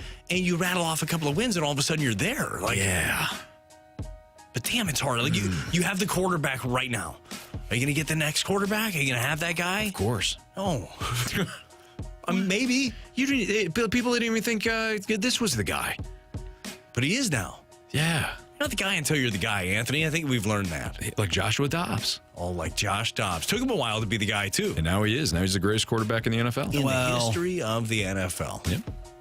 Marsh, you going to sit there and disagree with that after what you've seen? I mean, I saw them lose on Sunday Night Football to the Broncos. It was a nice night for the Broncos kicker. That's all it was.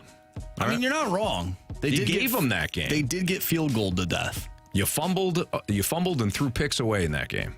You're right. You handed the Broncos a win. They didn't earn it. You gave it to them. I know, like but you that were doesn't. Santa. I know that they gave the ball up, but that doesn't really help the whole. Josh Dobbs is the best quarterback to ever walk this earth. Yeah, but sometimes, well, look, even the best ever do it through interceptions. Or to be in the atmosphere. You know, he's an astronaut. They call him the Pastronaut. Yeah, so he's a rocket scientist. Broncos, by the way, AFC sleeper, AFC champion. Your Broncos are one of the only teams getting better throughout the season. That's very true. I'll give you that. Other part, not so much. What's trending is next on 101 ESPN.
What's trending in the world of sports? The Fast Lane has you covered. What's trending now? Brought to you by Goodwill. Donate to Goodwill to win a magical Polar Express staycation.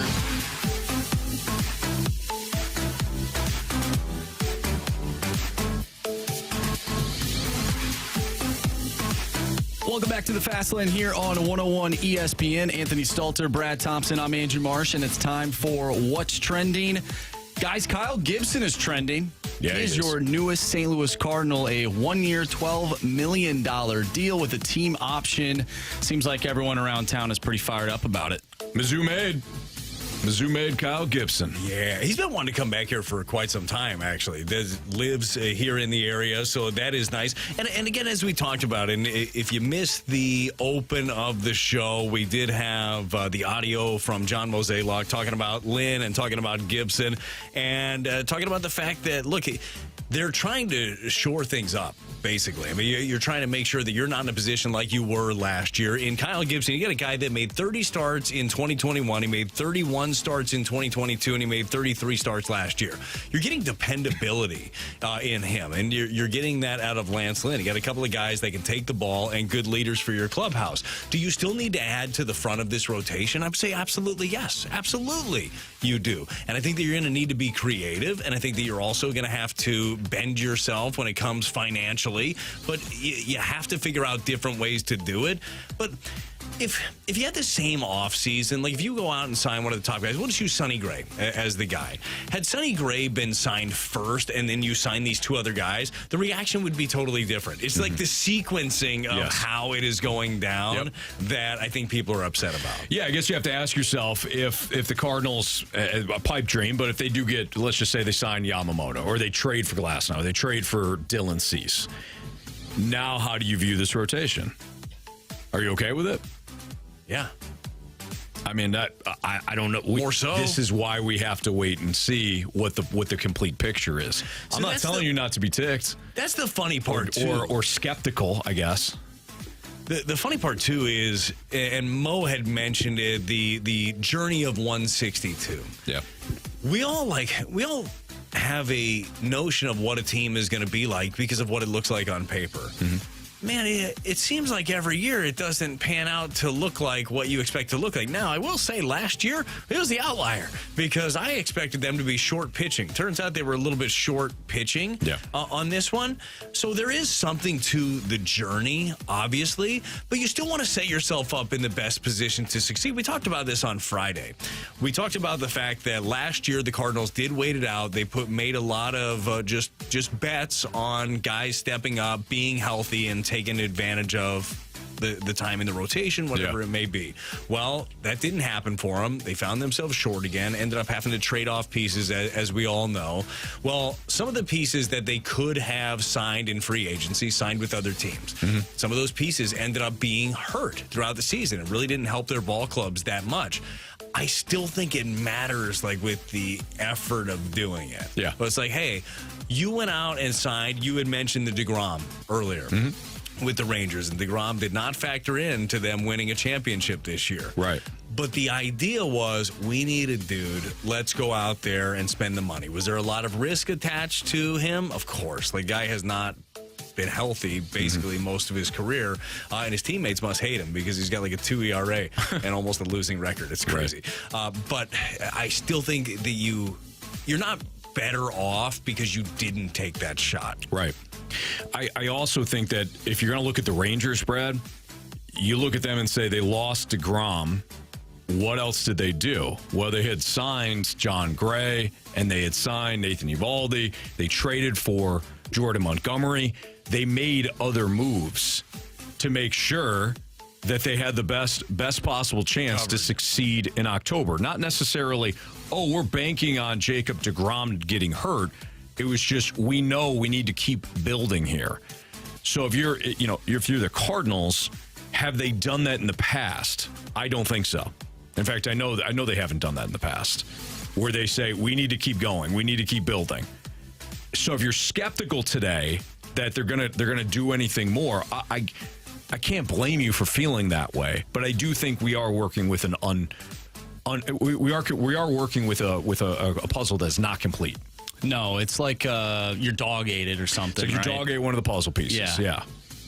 Can you say that you completed a puzzle when you're missing pieces? No. I don't Like think you so. put No. in every piece, or your wife did, every piece that was there. But if all the pieces are there, did you in fact finish it? No. God, it's tough. You could finish it though, like I know it's November right now, but you could finish it in about late July once you find that piece. Okay. All right. So you're talking about a deadline piece. Maybe. So I don't For the puzzle, of course. I don't see anything wrong with a deadline puzzle Brad- piece as well. Brad, let Get me- to that point and then all of a sudden. Okay, like, don't bank on boom. that puzzle piece being there, though. Other people There's want puzzles. always that puzzle piece. It's always All right, there. Brad. Yeah. And I'm talking about your Gary puzzle piece. Yeah, if you of have course. no idea what that means, just listen to the beginning of the show. Did the Arizona Diamondbacks win the World Series? No. No. Will they make the playoffs this year? No. I don't think so either. Did they get to the World Series last Yes, year? they did. Yes. But they did not win it. No. So just because you poured in a lot of effort to get to the point where you're on the verge of completing that puzzle, if you still are one piece shy, you did not complete the puzzle. But your premise, Anthony, is that a season cannot be successful if you don't win the World Series. No, I'm just saying. Are we talking about Andrea baseball? did not complete the puzzle. Put in all the pieces that we had. Except Great for that- effort. Except for that red piece. Correct. Actually, I think there were a couple of pieces missing. What? Yeah. Then she definitely didn't. What? But And you know did what? like thousands of pieces. Here's the thing, too. I know Andrea. Yeah. She's thinking to herself, I know I didn't complete this puzzle. Oh, she's angry about it. Of course. actually. She acted like she wasn't. Here's what I don't understand about putting together puzzles, too. How you can spend hours putting together a puzzle. You get done with it, you look at it, it's like, man, that's really nice. And then mangle it up and put it back in the box. Yeah, it's kind of. If I spend, I swear to you, if you told me, you give me, like, what's a normal puzzle? 1,000 pieces? Something like that? Yeah, sure. I mean, it depends on your. Give me a 1,000-piece puzzle, okay? Yeah. And say, you have 24 hours, Brad, to complete this, or I will kill you. You're literally going to die. Sure. Yeah. I'm that's not fair. sure I even try.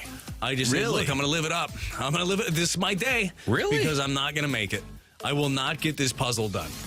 Wow. There's no way I get it done. Holy You give me smokes. 24 hours for a 1,000-piece puzzle. I don't have it. I don't know if that's a lot, 24 hours? Yeah. You got to be able to do a puzzle in 24 hours. Anthony, I really don't think I can. Brad, you're an incredibly smart individual. Thank you. Very hate determined, puzzles. very competitive. I can't imagine that. Super competitive. Yeah, that you would just say, "Oh, okay." No way. Now, what if you were I going don't up believe you. against somebody else who had the same thing? Like the first person to complete this 1,000-piece puzzle gets to live. Golly, That now I we're could really talking see. jigsaw saw stuff. Yeah. That I could see you being apprehensive about.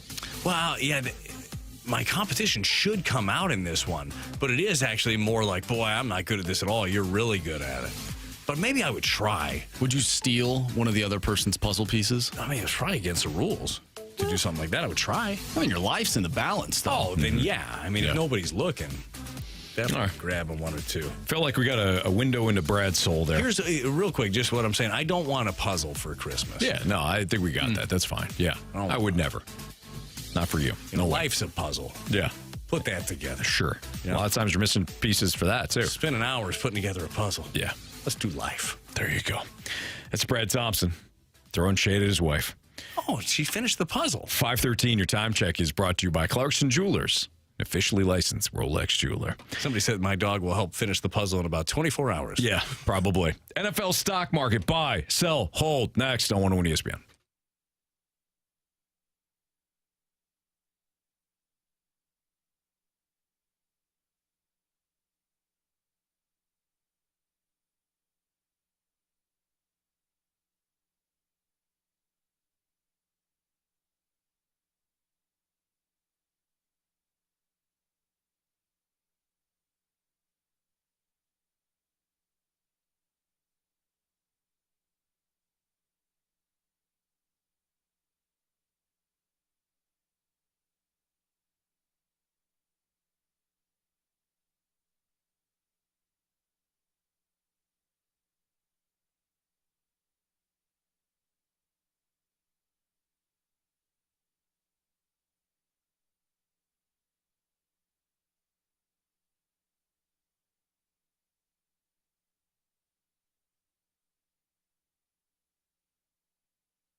With Brad Thompson, I'm Anthony Stalter. Here's Andrew Marsh with a little NFL stock market buy, sell, or hold. What's the theme this week? Today is the AFC teams that are in the hunt for the playoffs. Oh, you guys do themes, huh? Marsh has come up with themes each and every week.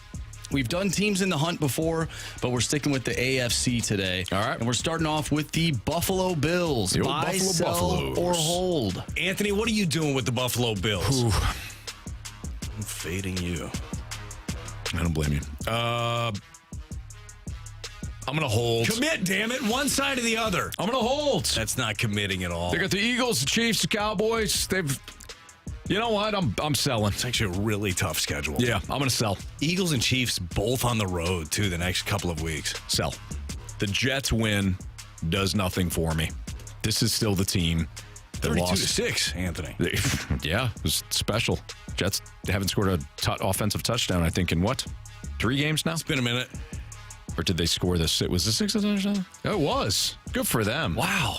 Yeah, good for them. Second quarter, Brees Hall. Anyways, still the team that lost to the Broncos, the Bengals, the Patriots. I mean, have you seen the Patriots play? No, yes, I have. Not great, Brad. Broncos an up-and-coming team, Anthony. Yeah, sure. I would say. Yeah, but I'm going to sell on the Broncos. The defense isn't good enough. Nobody asked you about the Broncos yet. Oh, I'm sorry. The Bills is what I meant to say. The Bills. Spoiler alert when it comes to the Broncos. So you're selling? I'm selling on the Bills. I'll buy then Yeah, because I am getting value here when it comes to the Bills. Have they been a mess overall? Yeah. Yes. Yeah, of course they have. Offensively, has it looked like everyone expected? No. Is their star receiver happy? No. Maybe. Well, his brother says he's unhappy. Yeah. There's a good chance. He hasn't not said he's happy. Well, his face has said it, and him, slamming his helmet down on the side. It doesn't matter. He's a competitor. He is a competitor, and I love that about him, and I think that that's what's really going to push him over the edge. This has less to do with the Bills than it has to do with all of the injuries around the AFC and the fact that I still believe that they have the talent on that side of the ball to get it done. So I'm buying low on the Bills. Yeah. I still believe that they sneak in because of all the other crap that has happened, all of the injuries. You look at the Bengals situation, not good. Obviously, you mentioned the Jets earlier who got the beat down. They expected things to look a little bit differently for them as well. I'm buying. A big point differential guy? Well, not if it doesn't help me in this scenario. You know who has the second high? Actually, do you know who has the highest point differential in the league? Highest point differential. AFC, excuse me, the conference?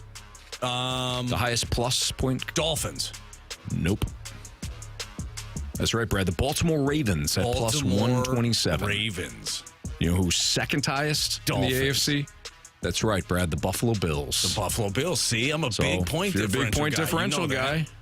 You're set. Look, that doesn't mean anything the first couple of games, but you get to about this point in the season, it starts to tell you a little story, doesn't it? No doubt. Yeah. See if it holds up. All right, next team, gentlemen. The Indianapolis Colts. Buy, sell, or hold? Yeah, I'm going to go ahead and sell on the Indianapolis Colts. I think they're a third-place team in that division. I don't think they're going to make the wild card. Now, they've had some impressive wins. They've beaten the Texans. They've beaten the Ravens. But their other victories came against the Titans, the Panthers, the Patriots. Now, they don't have the toughest schedule in the world, but I also don't think they're a good team overall. They're lacking overall talent. I'm going to sell. Dude, I'm right there with you. Look, I like to pick up your scraps sometimes and make money off of it. I don't think I could do it here. Sometimes you have a losing hand, and you just lay it down. I'll sell as well. There you go. Now, let's get to the Denver Broncos. Buy, sell, or hold? Go ahead, BT. Oh, no, I wanted to buy. I don't know if you heard me. We heard you, and you have been touting the Broncos now for the last 2 segments. Well, the thing is with the Broncos, and we talked about this maybe a little bit on Friday, they're peaking at the right time. And yes, have they been fortunate against maybe the Bills? Yeah. Yes, for sure. And the Vikings, for that matter. Yeah, you're right. But you have a couple of elements here. One, you have a head coach that's won a championship. You have a quarterback that's won a championship. And I think that those two guys can elevate you again in a tumultuous AFC. Yeah. So I think that you look at them, I think they're trending in the right direction. I think their schedule is actually a little bit more favorable than some of the other ones out there as well. You look at the going forward, they've got the decimated Browns, the Texans, the Chargers, probably without Staley, Lions, Patriots, Chargers, Raiders is what the end of the season. I feel like you're going to see them sneak in. Well, they'll be in the postseason mix. I think they can make some waves. I do think that the Broncos have improved. I do think Sean Payton has got that team playing much better, and they got them heading in the right direction. There is this narrative that Russell Wilson is playing well based on his numbers. If you watch the games, Sean Payton has really eliminated Russell Wilson from the game. Oh, you want to cook, do you? He is managing the game. And to his credit, he has managed key opportunities like that last drive against Minnesota. But their 4 wins, their last 4 wins, they outgained the Packers 4 weeks ago by a whopping 8 yards. They were outgained by all their other opponents. So the Chiefs outgained them 274 to 240. The Bills outgained them 369 to 300, and the Vikings outgained them 385 to 295. That's usually not a good recipe for a team to keep winning. Now the Steelers have done it, but you looked at what the Steelers did last Sunday. You're like, oh, okay, yeah, that's why I still don't believe in you. They play the Browns. The Broncos do. The Browns, the Texans, Chargers, not great. Lions, Patriots, not great. Chargers, and then the Raiders. They could lose their next 2 games and be done. And I think they should lose their next 2 games. So I'm going to sell on the Broncos. Next one up. Did you say we'll see or Russell? We'll see. Cincinnati Bengals. Buy, sell, or hold. They're done. You sold that as soon as Burrow was down, right? I mean, you had to. Believe it or not, I never picked up the stock. I thought remember the stock was too high. Cost too much, huh? And then I was regretting it when they put together that 4-game winning streak. Now, I didn't make anything off of it, but I never picked up the stock, so I didn't lose anything. What is that stock now? What's the one? What is like a realistic stock? No, I'm talking about a real one. We're just like, man, that costs too much. I'm not buying that. Enron. Maybe don't buy. Yeah, I would not buy into that. No, it's a loser. And final one, BT's favorite team, the Las Vegas Raiders. Oh, boy, do I want to buy this. Do you think Antonio Pierce, before you get into the buy or sell, do you think he should, depending on how things play itself out here, they play hard for him, right? Yeah. So maybe you don't win out. Right. Maybe you don't have a winning record when it's all said and done, but they play hard. Yeah. For Antonio Pierce. Do you bring him back based on what you've had, which is like the splashy hire, so to speak? If I cannot, or if I'm not willing to spend the money, if I'm the Raiders, I do everything I can to bring in Harbaugh. That's what I would do if I were them. Because sign stealing aside, the guy's done nothing but win every single place that he's gone. You want to talk about a guy that can just build something? He can build it. He can build a culture everywhere. Stanford, San Francisco, Michigan. Yep. It's been good for him. So that's where I would put most of my resources. But the question is, for the Raiders, they're already spending a lot of money on former head coaches. I forget exactly what the number is, though, between Gruden and McDaniel, but it's a lot of cash. Didn't they give him a 6-year deal and they fired him into his he didn't even make it in the full. So a year and a half. What have they still got on the hook for Gruden? They're still paying that, right? I'm sure they are. So, and they gave him a 10-year deal. Oh, man. So that's right. I forgot about that. Will they pony up that kind of money to bring in Harbaugh? I don't know. But if you don't land that fish, I don't see why you would go any other direction. You already went the direction of not hiring the interim that the team played well for. Yeah, Passaccia. Yeah, I wouldn't make that mistake again if you can't land your big fish. Yeah, I'm with you. By the way, I'm selling. Yeah, me too. All right, it's Fastlane on 101 ESPN. We got the biggest question of the day next.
101 ESPN Sports Center.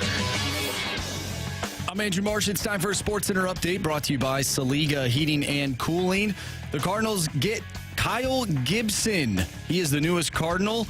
They signed him for a 1-year, $12 million deal with a team option. We talked about the signing all day long. If you missed anything from today's show, make sure you go to 101ESPN.com or check out the free 101 mobile app. It's all brought to you by Dobbs Tire and Auto Centers.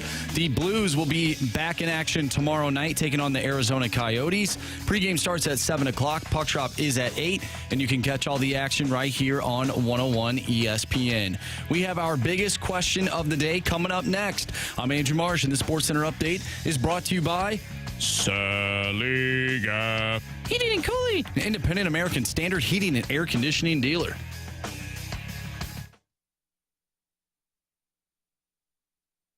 It's time for the Fast Lane's biggest question of the day. All right, you heard the big voice. What's the big question of the day there, Marshy? All right, today we are catching up, as BT likes to call it. Will the Cardinals' catching issues linger into 2024? What do you think, BT?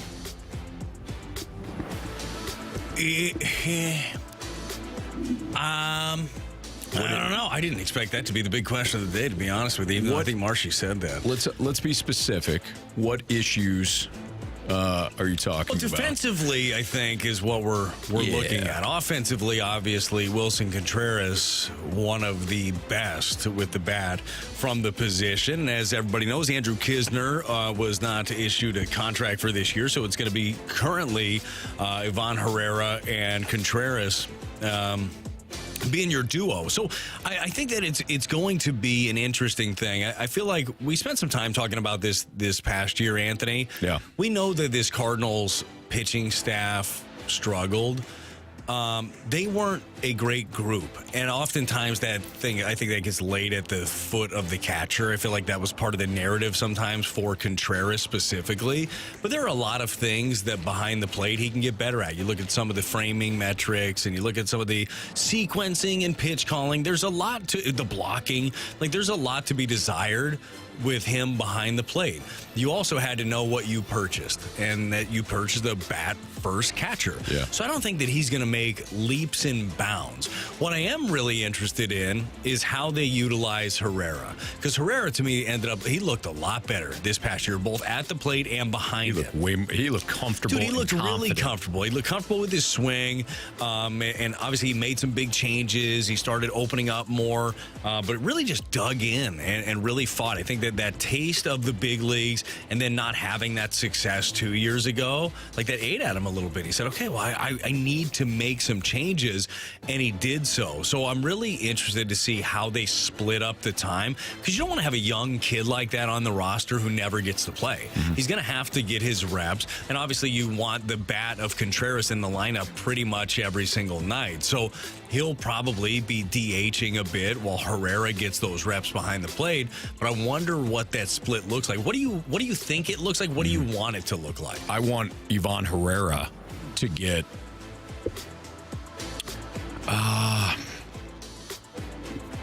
would 50 starts be too much? No. I think 50 starts. I don't know what the percentage is of that off the top of my head, but I think 50 starts somewhere in that ballpark would be good. Like you said, you can't bury him on the big league roster when you're still trying to develop him. Oh, well, you heard Mo talking about him today. There's a reason that they like Kisner a lot. Yes. Kisner did all the game planning. Like, he helped out everybody on the roster. But there was only so much more you could just have Herrera sitting there. I'm a big believer, too, in reps. You need reps. And not minor league reps when you think that he's on, that anybody, not just Herrera, is on the cusp. He needs big league innings so that he can make big league mistakes, get the big league coaching, and grow into what they think is a starting catcher moving forward. And there's more, like you said with the DH, there's more than enough opportunities for Contreras to keep the bat in the lineup and Herrera to not be the number one catcher, but the 1B catcher. So I would say about 50 to 60 starts. All right, so let's further this a little bit. And this is just playing armchair GM right now. But if you got into a situation, we're talking about how you bolster the top end of the rotation. We all believe that even with the signings of Gibson and Lance Lynn, there's still work to be done, right? Yeah. If there is a deal, let's call it a deal for Dylan Cease. And one of the pieces that they have to have in that deal is Ivan Herrera.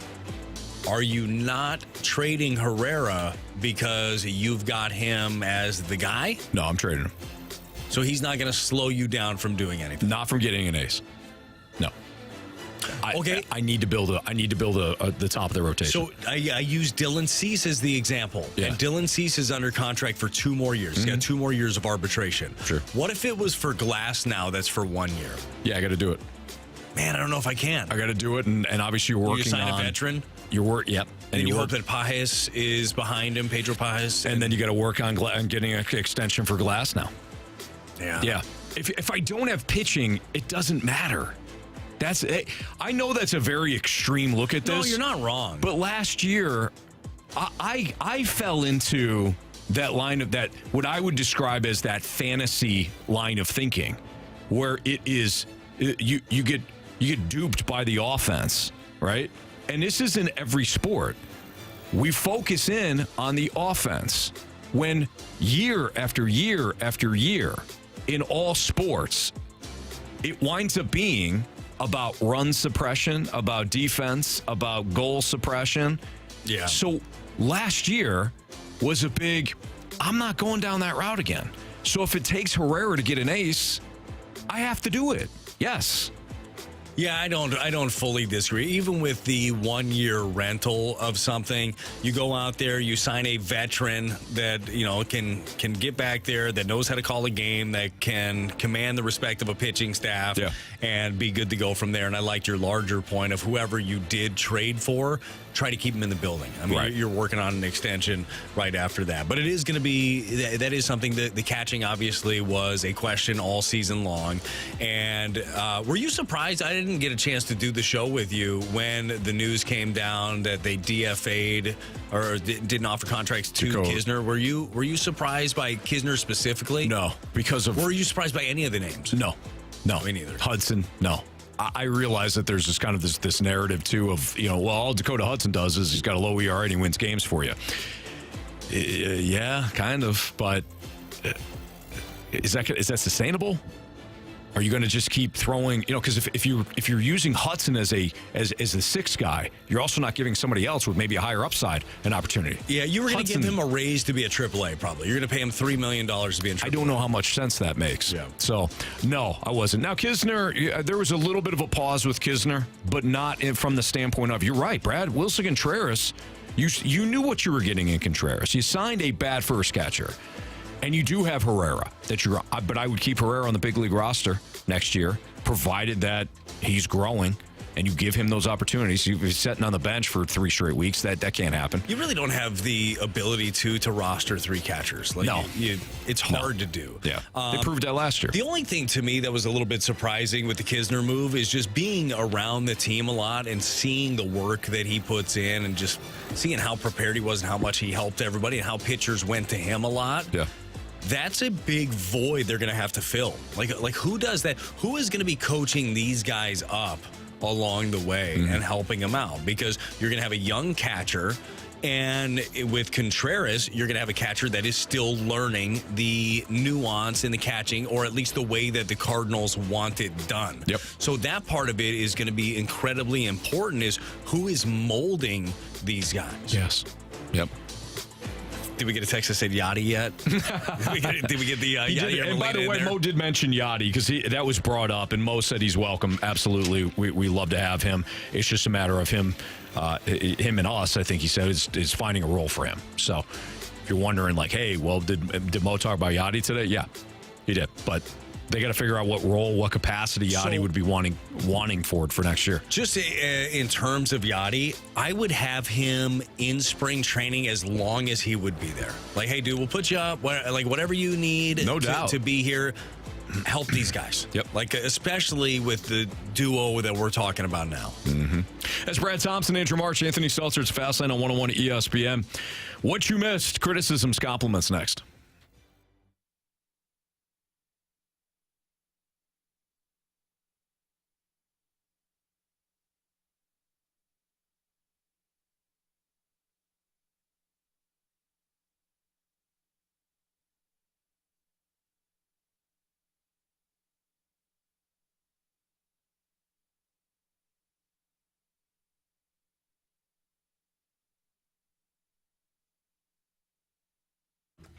I love going to the Missouri Athletic Club. Went down there today, got my workout in. But I also enjoy looking at a lot of the things that they have posted on their walls when you're going in and out, because what they do is they offer families an opportunity to spend the holidays together at the MAC, whether it is a Easter brunch or a Thanksgiving dinner. They have all kinds of various events that go on monthly, and they do it just top notch. I participate in a lot of them, and the Missouri Athletic Club really shells out to make sure the experience is great, and that's part of why I enjoy being a club member. The other part is just the other club members, talking to them, getting to know them. I've gotten to know a lot of people going to work out and find out what else they do with the club, and it is expansive. It's great. They have a great relationship with their with the golf clubs around here and things like that, and they do events like I said, second to none. That's the MAC, my MAC, Missouri Athletic Club.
if you missed anything from today's show, which was spent in large part talking about the comments that Mo made at his press conference today following the signing of Kyle Gibson today and Lance Lynn yesterday, then you can download the podcast at 101ESPN.com or your 101 ESPN mobile app, all brought to you by Dobbs Tire and Auto Centers.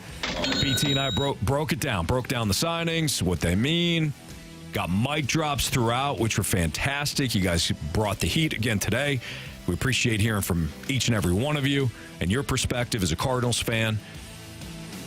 A lot of you kind of ticked off. A lot of you skeptical that Mo's going to do anything more. Anthony, if you had 2 words for those people who are a little bit skeptical or a little bit angry that the Cardinals have not done more to this point, what would those 2 words be? Be patient. Be patient. That's right. Yep. If you're watching on YouTube, we just all happened to wear our Be Patient shirts today after the first segment. Mm-hmm. Found out. I think it's appropriate. I always have mine in my bag. I know. Me too. It's kind of like Superman Clark Kent. No doubt. You never know when you need never know you're going to need Be Patient shirt. Mm-hmm. Real quick on Kyle Gibson coming in, which, by the way, you guys know. Kyle, Gibby's a friend. Big fan, love him, and I think he's going to be a nice addition. Do you think that Cardinal fans are going to be okay with his nickname? It is Gibby. Oh, probably not. No. Is he just Kyle? He's just Kyle now. Yeah. Welcome, Kyle. Hey, Kyle. Yeah.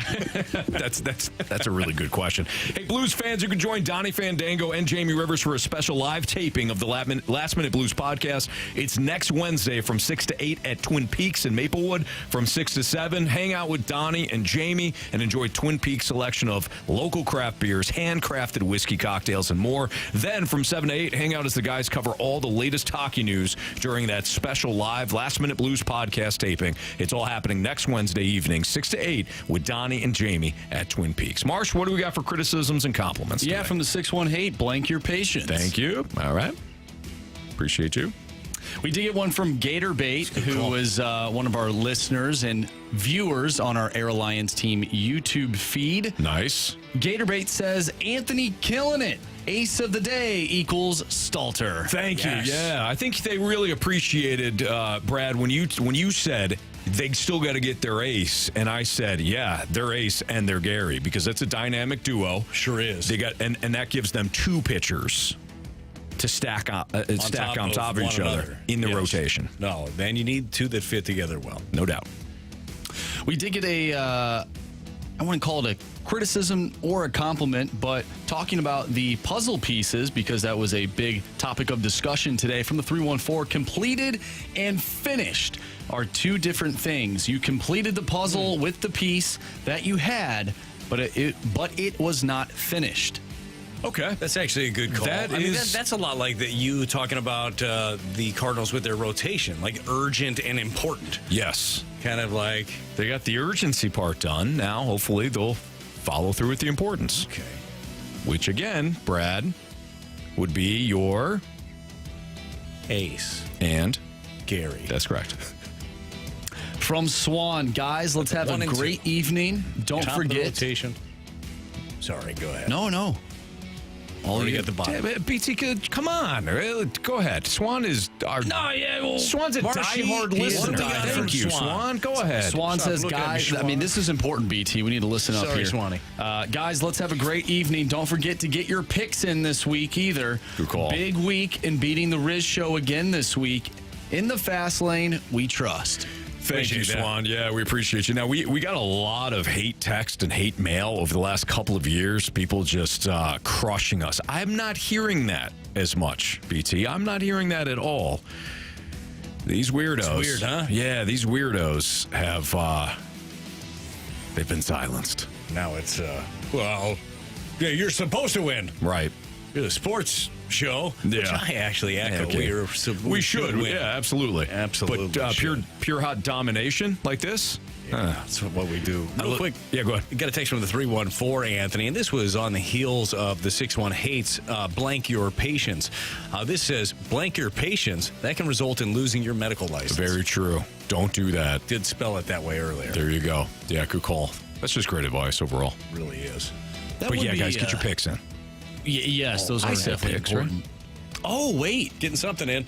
Do we have the airsoft gun? Oh. Yeah, so I didn't even know you guys were really shooting each other. Yes. So I owe 2 then. You owe 2. Next time I'm in, we'll do it. Or I'll get because a I think video. you're in next I week. still have one of the. I'm on next week. I don't know if I'm in, but I'm on. Okay, we'll have Andrea, maybe. She would love that. Yes. Yeah. Yeah.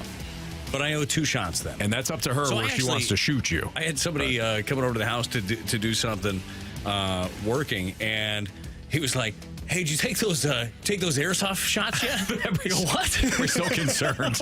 We're so concerned about it. So yes, I will. I might have to do that. I was listening to the Rizzuto show today, and I happened to catch when they were talking about it, and Moon brought up, "Well, are they still shooting? Are they still doing the shooting?" And Riz said yes, and we are. We are. Now, BT I lost early. BT lost 2 weeks. We have not shot him, but otherwise, we have. I'll take a bonus shot, too. It's been a while. I'll take 3. It's fine. It's only 2 weeks. Now, Jamie lost this week. So, Jamie's got 3 coming up? I believe so. And Jamie will be back next week. So, look, they got guys traveling in and out, all that. But everybody will get their shots done. So, Jamie's got 3. Marsh, if you lose again, you'll be at 3. Which is surprising because I've been pretty average all year. I think I have the worst score out of everybody all season. I've only taken 2 shots. Okay. All right, make it 4. Yeah. I'm just there, I'm waiting till to the end. Maybe I'll get 3, but who knows? Who knows? Who knows? I've gotten 2.